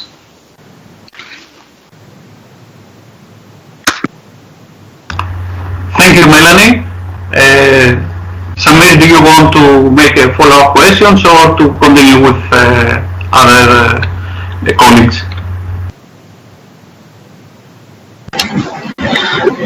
No, thank you, Yanis, for the time being. It's fine for me. Thank you. So thank you, Samir. Thank you, Melanie. I would like to suggest now that we continue the discussions for 5 more minutes, and then have a short break, about 10 minutes, to prepare some, let's say, draft conclusions of the book, and then we will have about something less than an hour to discuss them. But I have seen that a lot of activity from Thelma. So Thelma, if you are available and want the floor is yours to summarize your thoughts. And also for Eduardo after Thelma. So Thelma, are you available to take the floor? We have received your comments about the conferences, the regional workshops. Yanis, yes. Tell me just she needs some support to find the connection. If Eduardo is available, because Eduardo also sent some comments about to put the less significant issue to annexes, to stay in the VTR. If Eduardo is available, he can say that. Thank you. Can you listen to me? Yes, yes, please. Okay, Yes, I was not getting your response. That's the issue. No, I was reflecting the two things. First, regarding operationalization, I believe that in present and particularly from the business intelligence, there are many lessons that we can bring into this process. There are even with Excel, but there are more sophisticated software that allows us to provide in a very concise and efficient manner with the use of visual improvements to summarize things in order to avoid the text. Because I believe that text, and taking into account that English is not the mother tongue for many of the participants, creates difficulties in order to redact things. So if we can flag Thomas, you cannot find the button in the mobile. You know how to have? Sorry, Victor?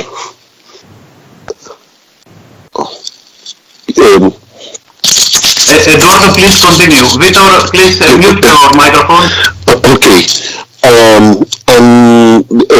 Because of that, I was thinking that it is better to try to be as visual, graphical as possible in order to minimize the amount of text.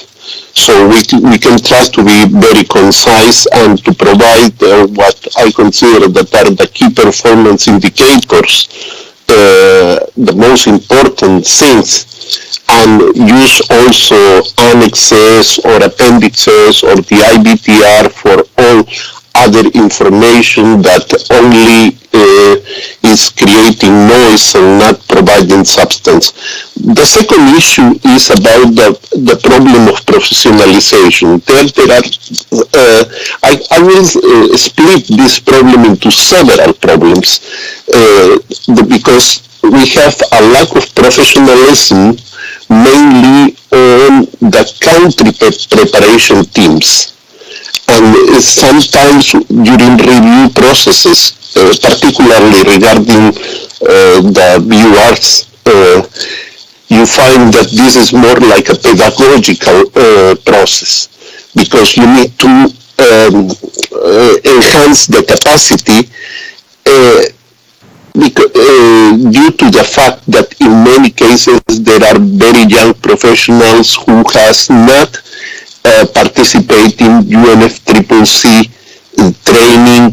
So I believe that it should be part of the white book in all countries that the young professionals joining to work with climate change mitigation and inventory, they shall be trained at least with the virtual courses from the UNFCCC, because otherwise reviewers spend a lot of time practically teaching sometimes them.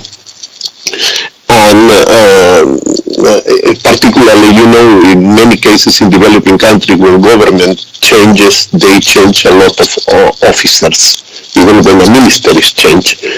So this is one part of the problem. The second part of the problem is that this is a work, and of course, at the beginning, most of the people who used to participate in this were government officers, so they were not concerned about the economical aspects. But with the time passing, many of the people have gone into retirement. They have switched into private activities or consultancies, and they cannot afford to make a personal sacrifice in order to support. So we can have a very simple system. If the person is a public officer and do not require support, just flag. If it is coming from a developing country, just pay DSA if there is people moving around, but when the people are in private sector, establish a fee.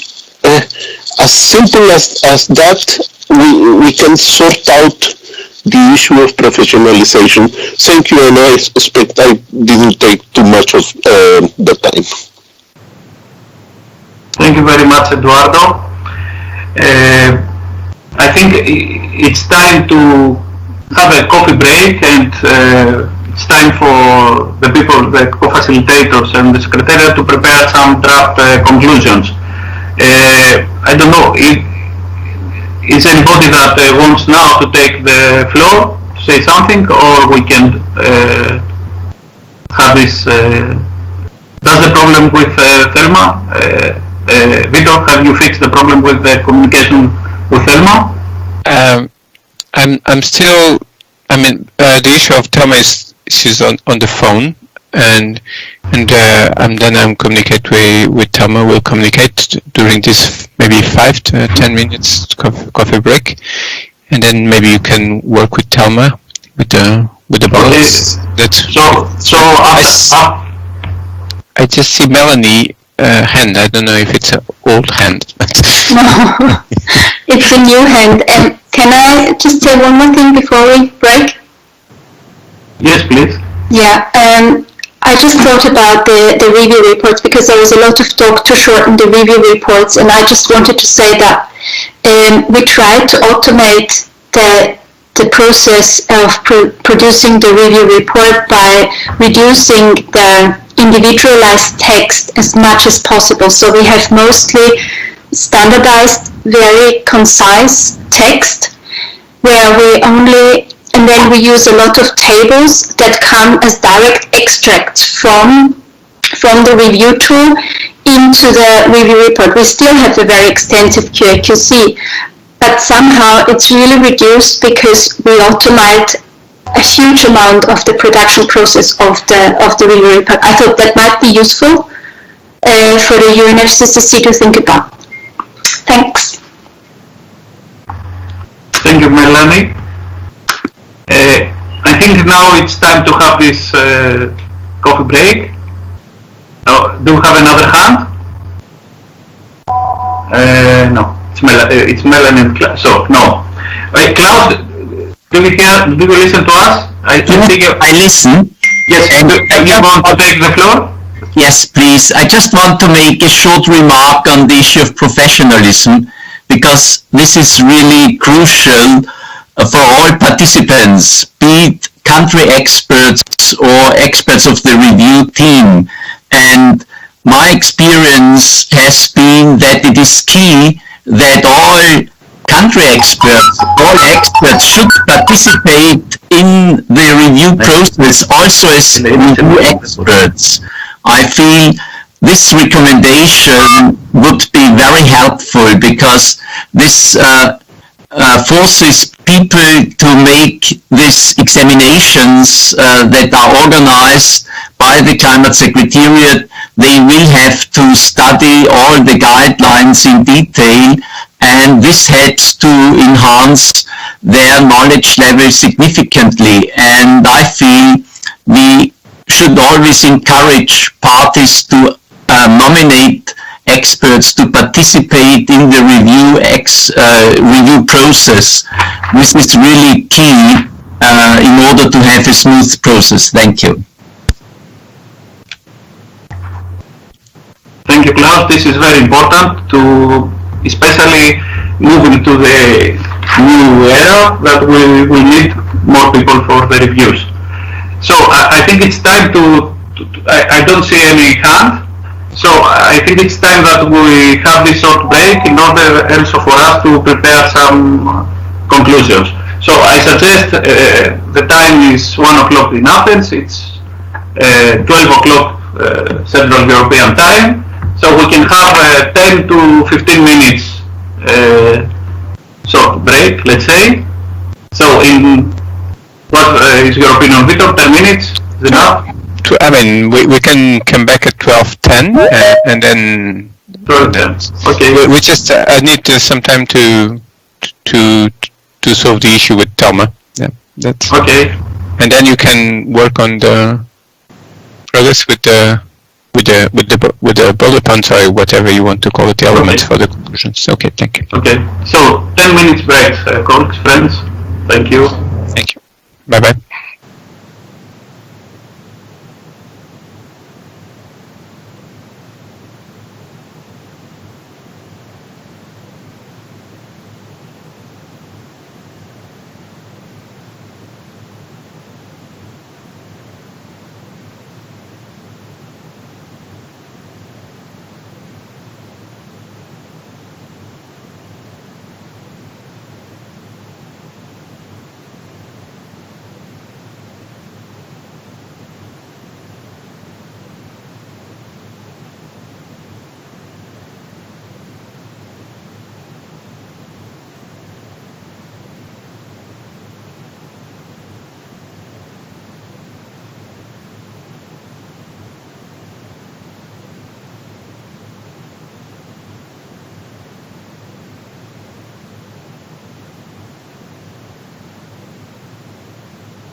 Hello, colleagues. I think it's time that we can start, continue the discussions. We can start with Thelma and then Harry, because Harry mentioned important questions about KP. And then Secretariat, Victor, Roman will share some draft conclusions in the screen, so we can work on them, see if your thoughts are reflected on these conclusions. I would like to thank Martha for taking care of these conclusions while we were discussing, the other co-facilitator. Thelma, the floor is yours to summarize your thoughts. Thelma, are you available? Does anybody everybody hear me? Yes, no problem. Yes. Okay, thanks for the confirmation. Thelma, are you available?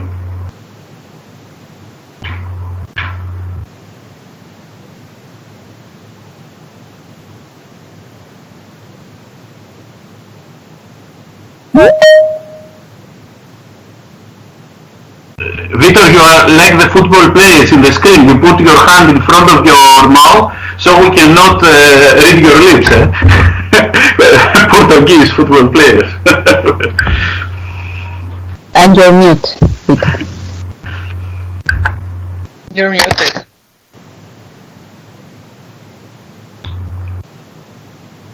Okay, I discovered there is a button also in the headphones muting me, and I press it with my elbow. Yes, we're trying with Thelma, so my suggestion that you start with maybe jump Harry first, and then come back to Thelma. And I'm sorry for this.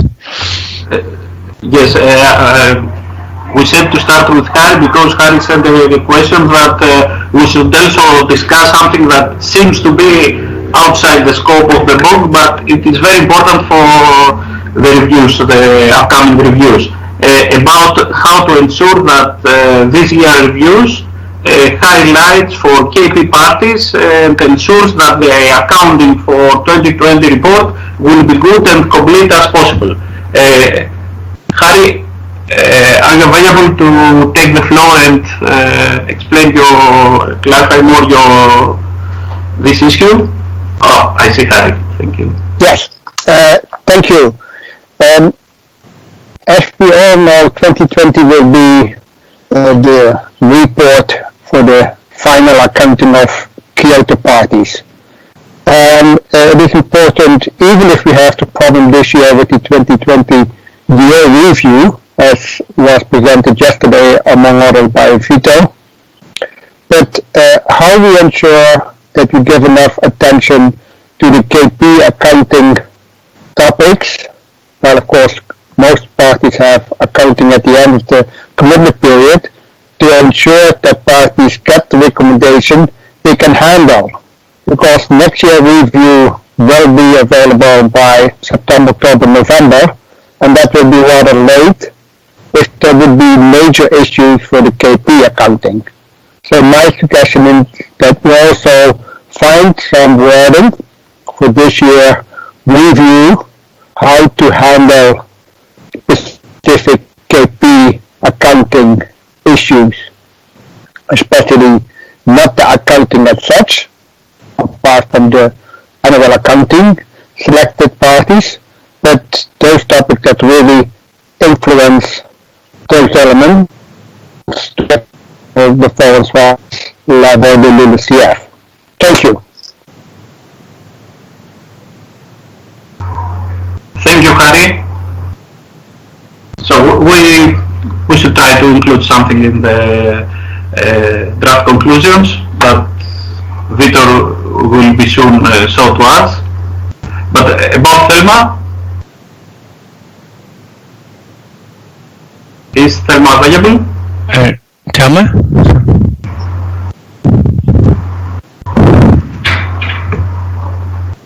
All right. I'm sorry. We still Thelma moved from a phone to to the computer, but she's still contacting, or the IT is contacting her. Meanwhile, maybe I could share my screen. What we send me. Right, Yanis? Yes. Yes, please share your screen with the draft conclusions. I'll just remove the questions on top, because you also included the questions. Okay, you can share the second page if you. Yeah. Just not to disturb. Let me see if I can open the right file. Yeah, this one, and then. Yeah, let's put it here. Can you see it well? Yeah.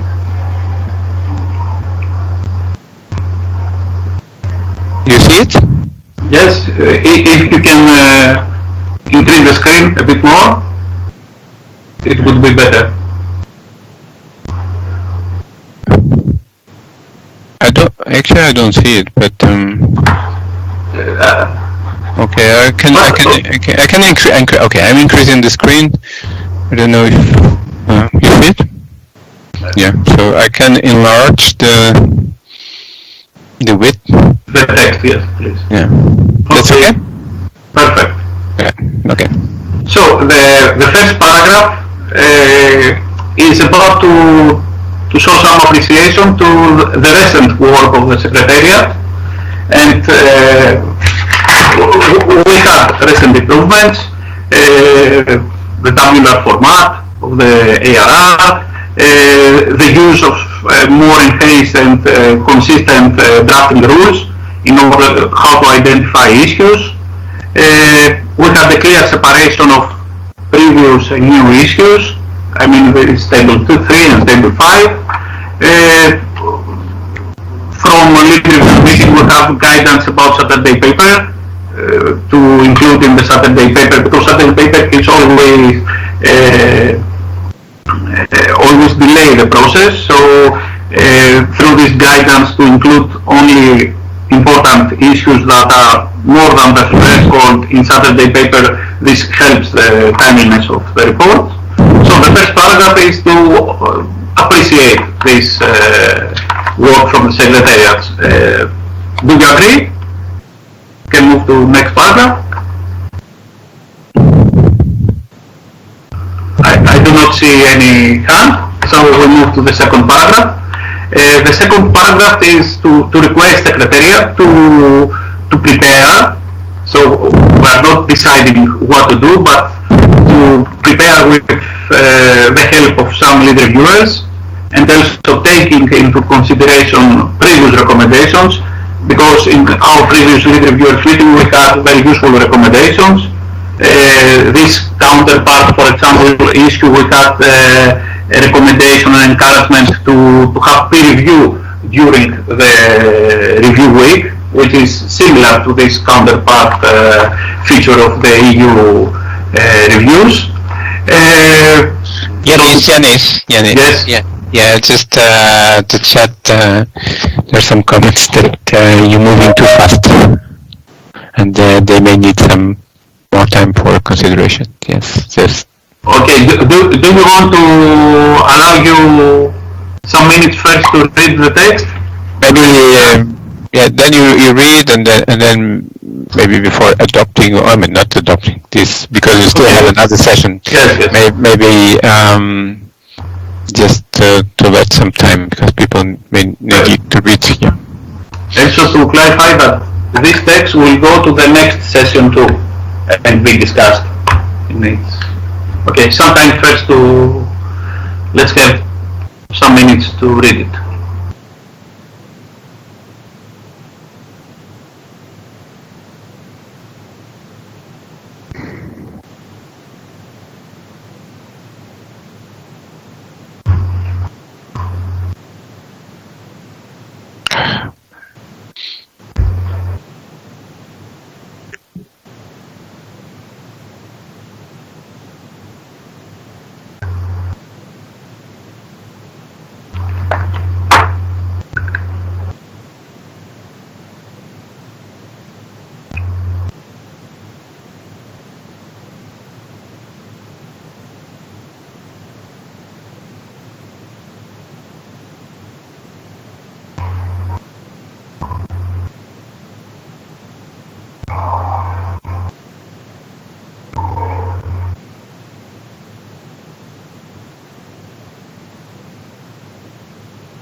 Victor, maybe to scroll a bit down so the remaining text to be visible.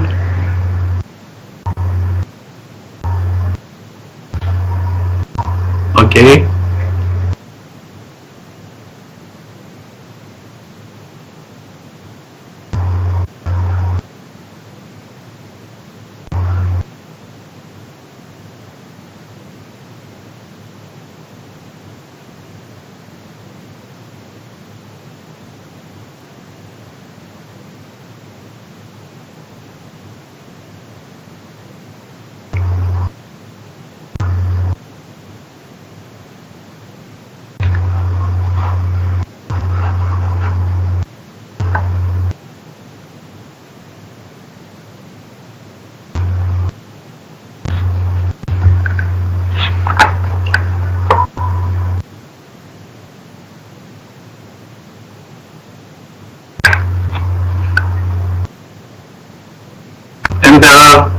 some more lines in the next page, Victor, so if you want to scroll a bit down.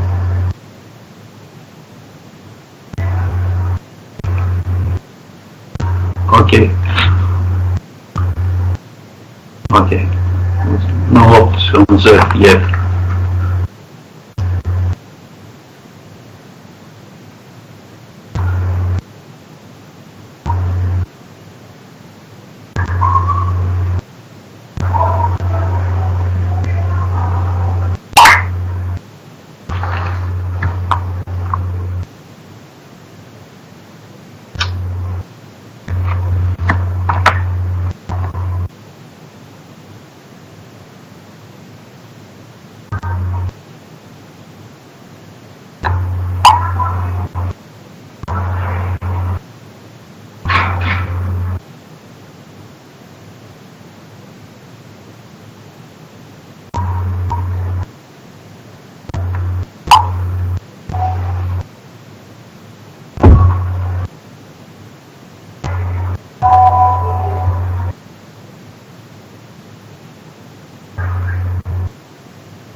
So I think it's time to start discussion, and the issue is how to proceed discussion. I mean, I suggest it's better to receive oral comments, and in order to understand it, to be clear enough for us to modify the text. So, do you agree on that? Rita, I see a hand from Rita. Please, Rita.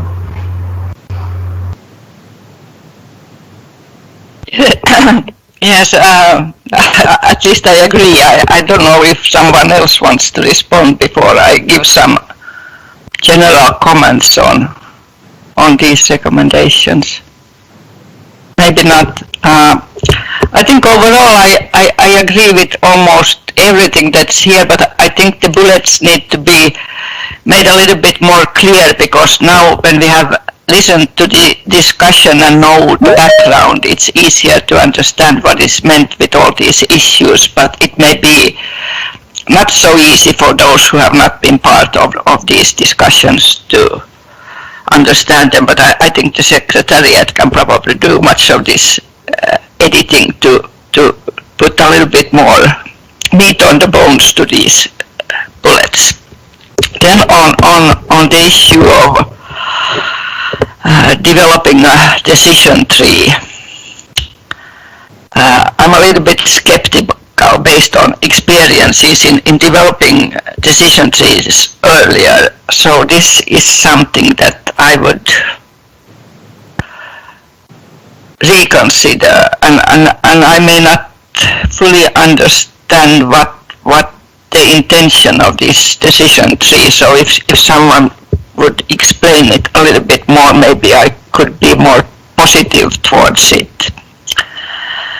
And also the last bullet, QA/QC to focus on consistency and significant issues. I think the QA should also focus on trying to influence the fact that the there should not be any insignificant issues in the QA/QC. So I'm not fully sure I therefore agree with this way of wording this, but definitely think that there should not be too much discussion on insignificant issues during this stage, because they prolong the time for getting out the report. And this bottleneck analysis by the Secretariat,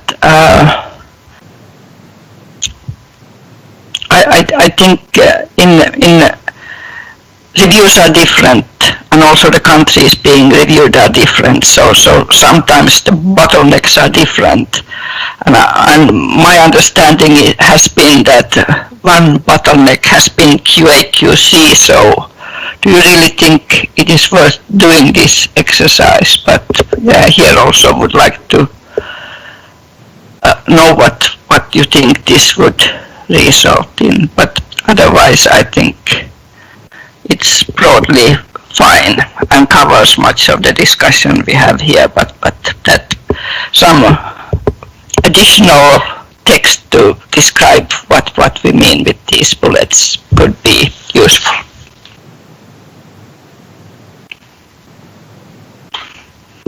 Thank you, Rita. The intention of these bullets was to reflect as much as possible of the thoughts that were shared before. So the Secretariat will add some meat to these bones and make things more clear. And these bullets are going to be discussed in the next session in the afternoon, the European afternoon, I mean this time zone afternoon. Concerning the decision 3, we want somehow to simulate the situation, the EU situation of the EU review, that the review approach is a stepwise approach. According to the countries that have less issues or no issues during the initial checks, do not move to a more comprehensive review or do not move to an in-country review. This is what we would initially try to reflect to these lines. For the QA/QC, I agree too that we should be very pay attention that maybe delete this significant issue and focus on the consistency and how to shorten and this QA/QC in order to ensure the timeliness of the reviews. About the bottleneck analysis, we had a discussion with people from the Secretariat that this can be done directly from the VTR. So it seems that it's not a time-consuming exercise, and will provide us some, let's say, clear conclusions that which steps are the bottleneck. Although we understand that probably is editors, probably is QA/QC, but maybe from this analysis we found that we need more resources for the Secretariat. I mean, especially in cases that reviews are carried out simultaneously with other meetings. But I think somebody asked the floor. Just a moment. Who is Vito or Harry? Yeah, just maybe I take the floor because mine is just procedural. Do you want me to remove the brackets, and which I think you assume that as people used to say, nothing is agreed until it's finally agreed, and then I would remove this if you don't. I'm sorry, not in track change mode. I would take the track change mode out. And then I will take this out. Well, I will do it and then in this case of the Rita, I would maybe put then track change head brackets here. Is that fine with you? I don't know in this stage if we should go like this, or we just take thoughts, gather thoughts from our colleagues, and then when we see in the next session to prepare a better version of it with more meat in the bones. I like this expression. So that's okay. Fine. That's fine. We'll do that. Okay. Okay. So.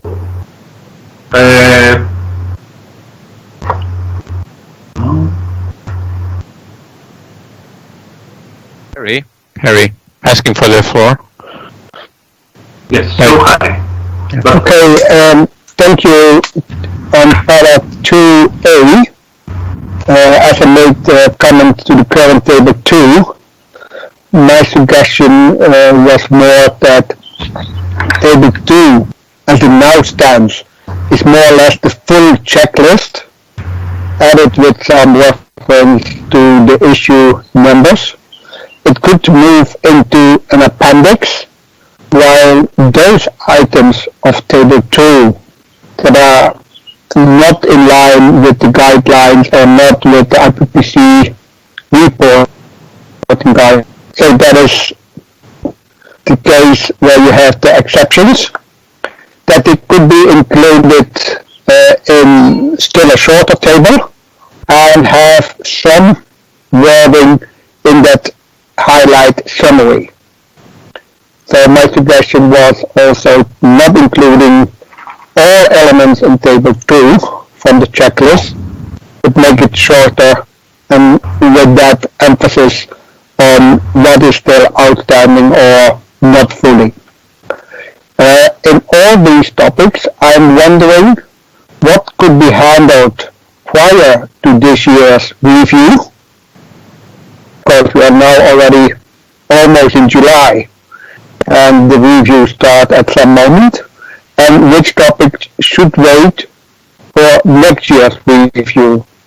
Maybe the Secretariat later on have something on part of this request are feasible for this year's review and which one maybe for next year, and look later on in organizing paragraph 2 in such a way. Thank you. Thank you, Harry.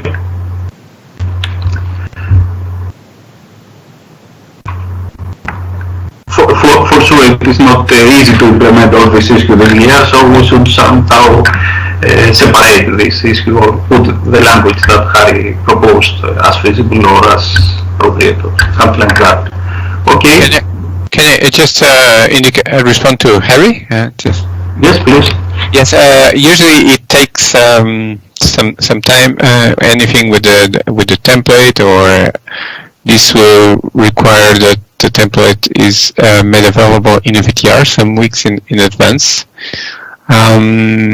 So we already submit this year's template for editors, and they also take some time, and you also have to take them in consideration. So it's important that the template, when it goes to the VTR, it's the final template, otherwise will be additional work. So for this year, let's see what you propose. Big changes may be difficult to implement. It is understandable. Yep. So I see a raised hand from Jan Hongwei. So if you are available, the floor is yours. Thanks. This is Hongwei. Good afternoon, everyone. I have a comment on bullet H, paragraph 2H, bullet H, with regard to the limitation in the number of transparency issues. I think generally the direction or this effort is correct to try to operationalize the review my consideration is in practice, when it's a little bit bigger or difficult to handle with regard to the rationale for important. Which one is important? Which one is not important? When in the real case, it's a little bit difficult to handle. And also, I also consider the transparency is also a general criteria for the technical reviews. So I don't know how to come up with a precise text, but maybe we can see just limiting the number of transparency issues, and then we delete only for important cases, because in practice we the reviewers may have its own subjective judgment on the which one is important or not important. But if we mentioned explicitly here, then it's a little bit difficult to handle. So maybe it's better to remove only for important cases. Thank you. Thank you very much, Hongwei. Can I propose here, instead of saying transparency issues, to limiting the number of issues to the identified issues that affect the emissions, something like that? Because I agree, transparency is subjective, is important. So to, instead of mention transparency, to try to somehow define what is an important issue.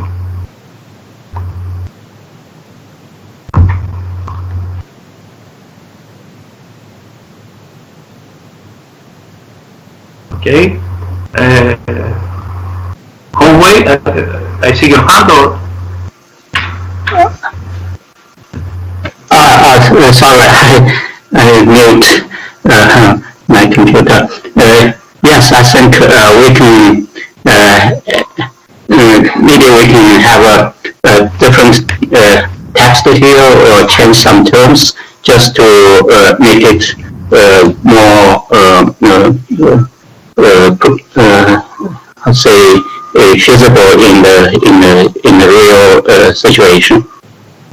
Try to avoid the judgment by the what is important, what is not important.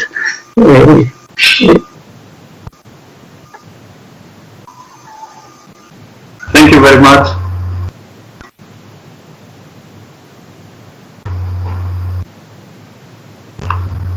So, is anybody else who wants to take the floor? We have 15 minutes more, if I'm correct. And Justin, I see Justin. You have 45 minutes, just for your Jan. Hey, yeah, I have a number of comments, but I don't think necessarily I want to take everyone's time up with doing them verbally. Can I just respond in the chat with some comments to each of the points? Is that okay? Will that be incorporated into the final outputs? Yes, please. You can respond through the chat. But in any case, all this will go to the next meeting and will be discussed again. I mean, it's are not final on behalf of this BOG group. Maybe I can explain. Okay, that's fine. I'll type some stuff into the chat. Yeah. I'll explain what happens with the chat. The chat, I think we can take it out and then we can provide the chat. But I think the chat will disappear between sessions. So then will be up to you, Yanis and Marta, to take in consideration what you have. And then I think it will disappear. That's my guess. When you change from session to session, the chat will start from from you. But yes, please use the chat, and that, because it will be easier to have your specific inputs. That's a good idea. Thank you. Okay. Do we have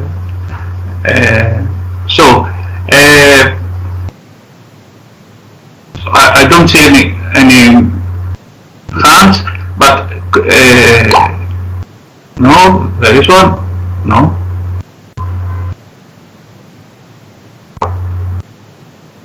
I see the hands.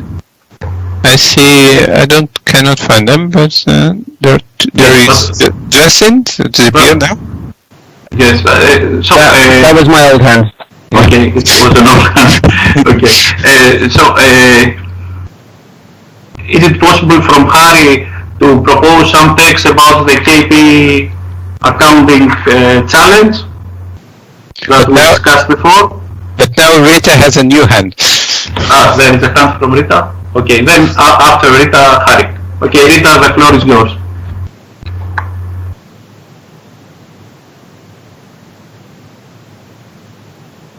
We cannot hear you. Sorry. It's about this para 3, these regional webinars.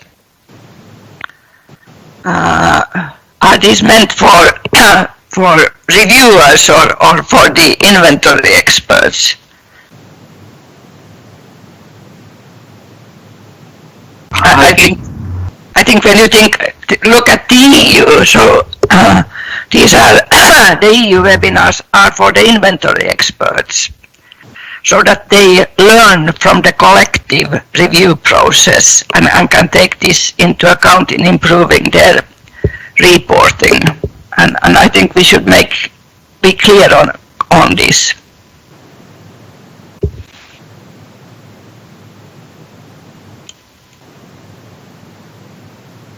Yes, thank you, Rita.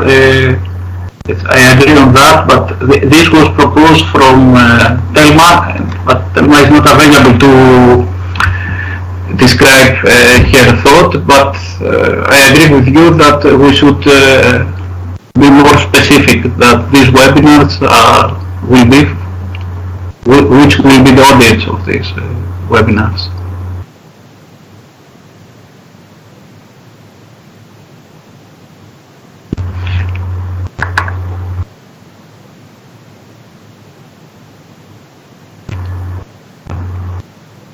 We received a text from Thelma that the idea is for regional webinars for inventory reviewers.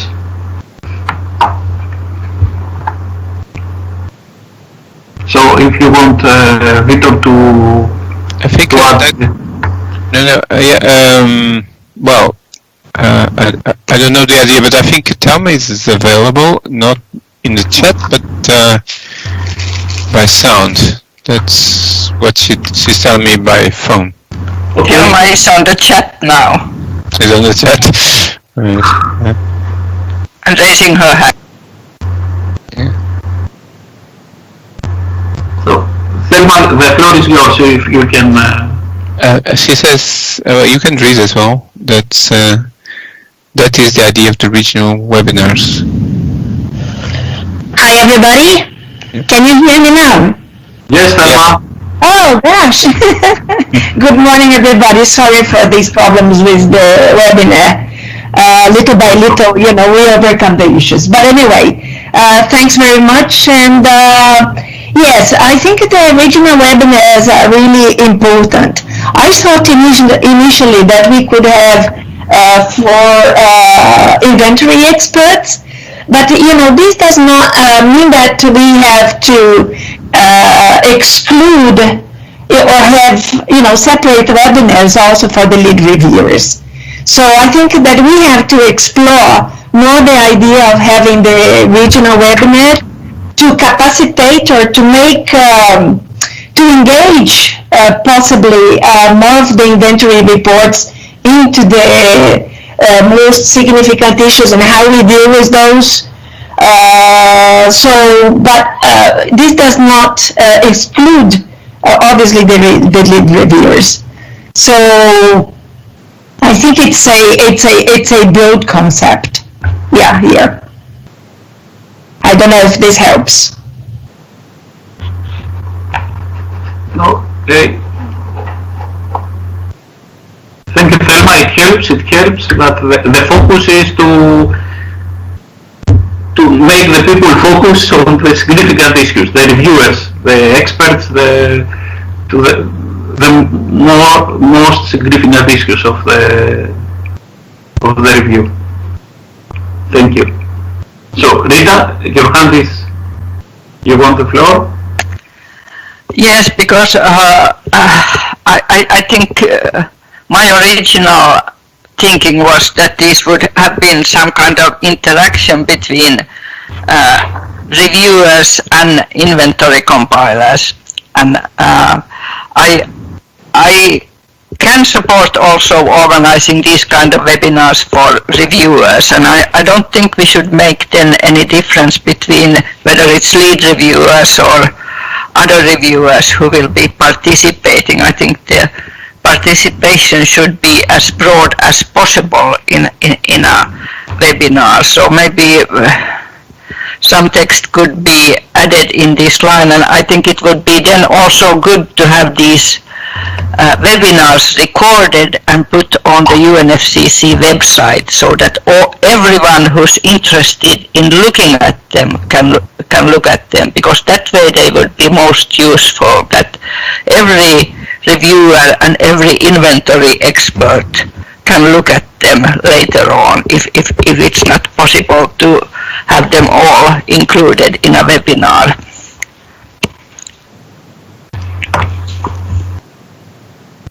Thank you, Rita. Yes, to engage as more people as possible is a good proposition, and this to record them and put them in the web, so everybody at his own time pace to get access to these presentations, and trying to replicate the EU practice. These conferences could be available also to inventory compilers, because it's not only the reviewers, it's also the inventory compilers to evolve and improve the inventories. Okay, we have 5 more minutes. I don't know if somebody wants to take the floor. And I agree with Helen in the chat that these webinars to help both to build capacity, both compilers and reviewers. Yes, I agree with that point. So Thelma, do you want the floor? Thelma? Yes, thank you. Well, the idea that I had for the regional webinars was also to how could we stimulate or train or make reviewers able, or the professionalism that we mentioned. So how we could do that through webinars, increasing the capacity for reviewers, or even to engage more people into the review process. So I see that there are several possibilities for the regional webinars, both in terms of engaging professionals into this, as Rita said, to have this interaction between the reviewers and the inventory compilers. So I think this is we should explore different possibilities for the webinars. I absolutely agree with Rita that everything we do should be recorded so that it would be available for others to access. So the regional webinars, I think, could be explored in many different ways, including for capacity building and engagement of potential reviewers.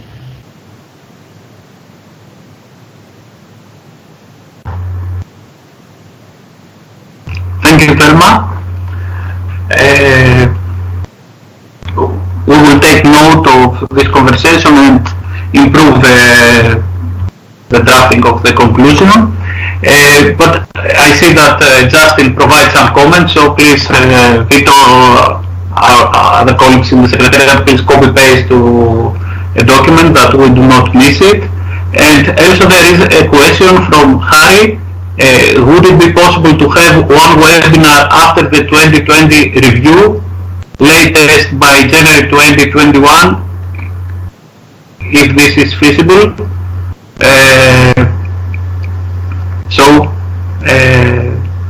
I think Secretariat could help answering this question.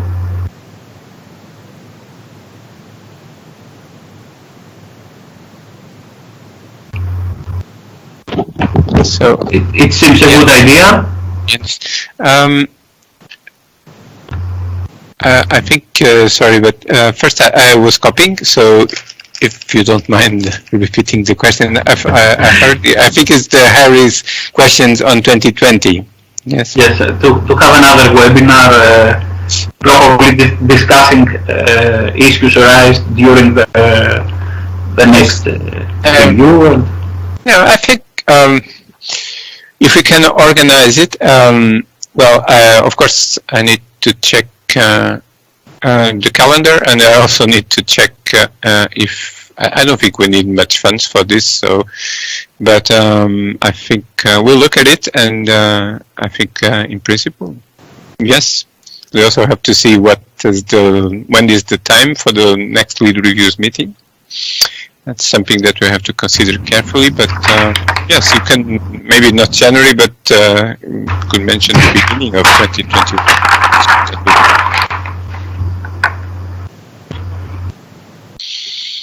And yeah, and then I added K, just to be transparent. I added K from Harry. Yeah. Yes, from Harry about the KP accounting issues that, especially for 2020 submissions and related to the end of the second KP period. Okay, I think it's time we run out of time. We have only 1 minute left. I don't know if anybody wants to raise something. In any case, all these draft conclusions will be improved by the Secretariat, the language, and provided to the next session. But we have a question from Rita to specify whether it's 2020 submission or 2022. My understanding from Harry's comment was that this conclusion, this suggestion is for 2020 submission for things that need to be fixed earlier, before the end of the commitment period. But Harry, if you want to clarify that, if you are available. My idea was the 2020 emissions or the 2022 submission. Sorry for this typo. Thank you. So 2020, 2022. Okay. Okay. So I think we don't have any more time. What is your opinion, Victor? No, my opinion, when I set the time 45 minutes, is clear. My opinion sometimes is wrong. What I have to inform is, so in the next meeting, because it's a different time zone, we have to start again with the presentations and responses. That's something that we may have to do. We may try to be brief, and then briefer. Yeah, briefer, and then we can bring.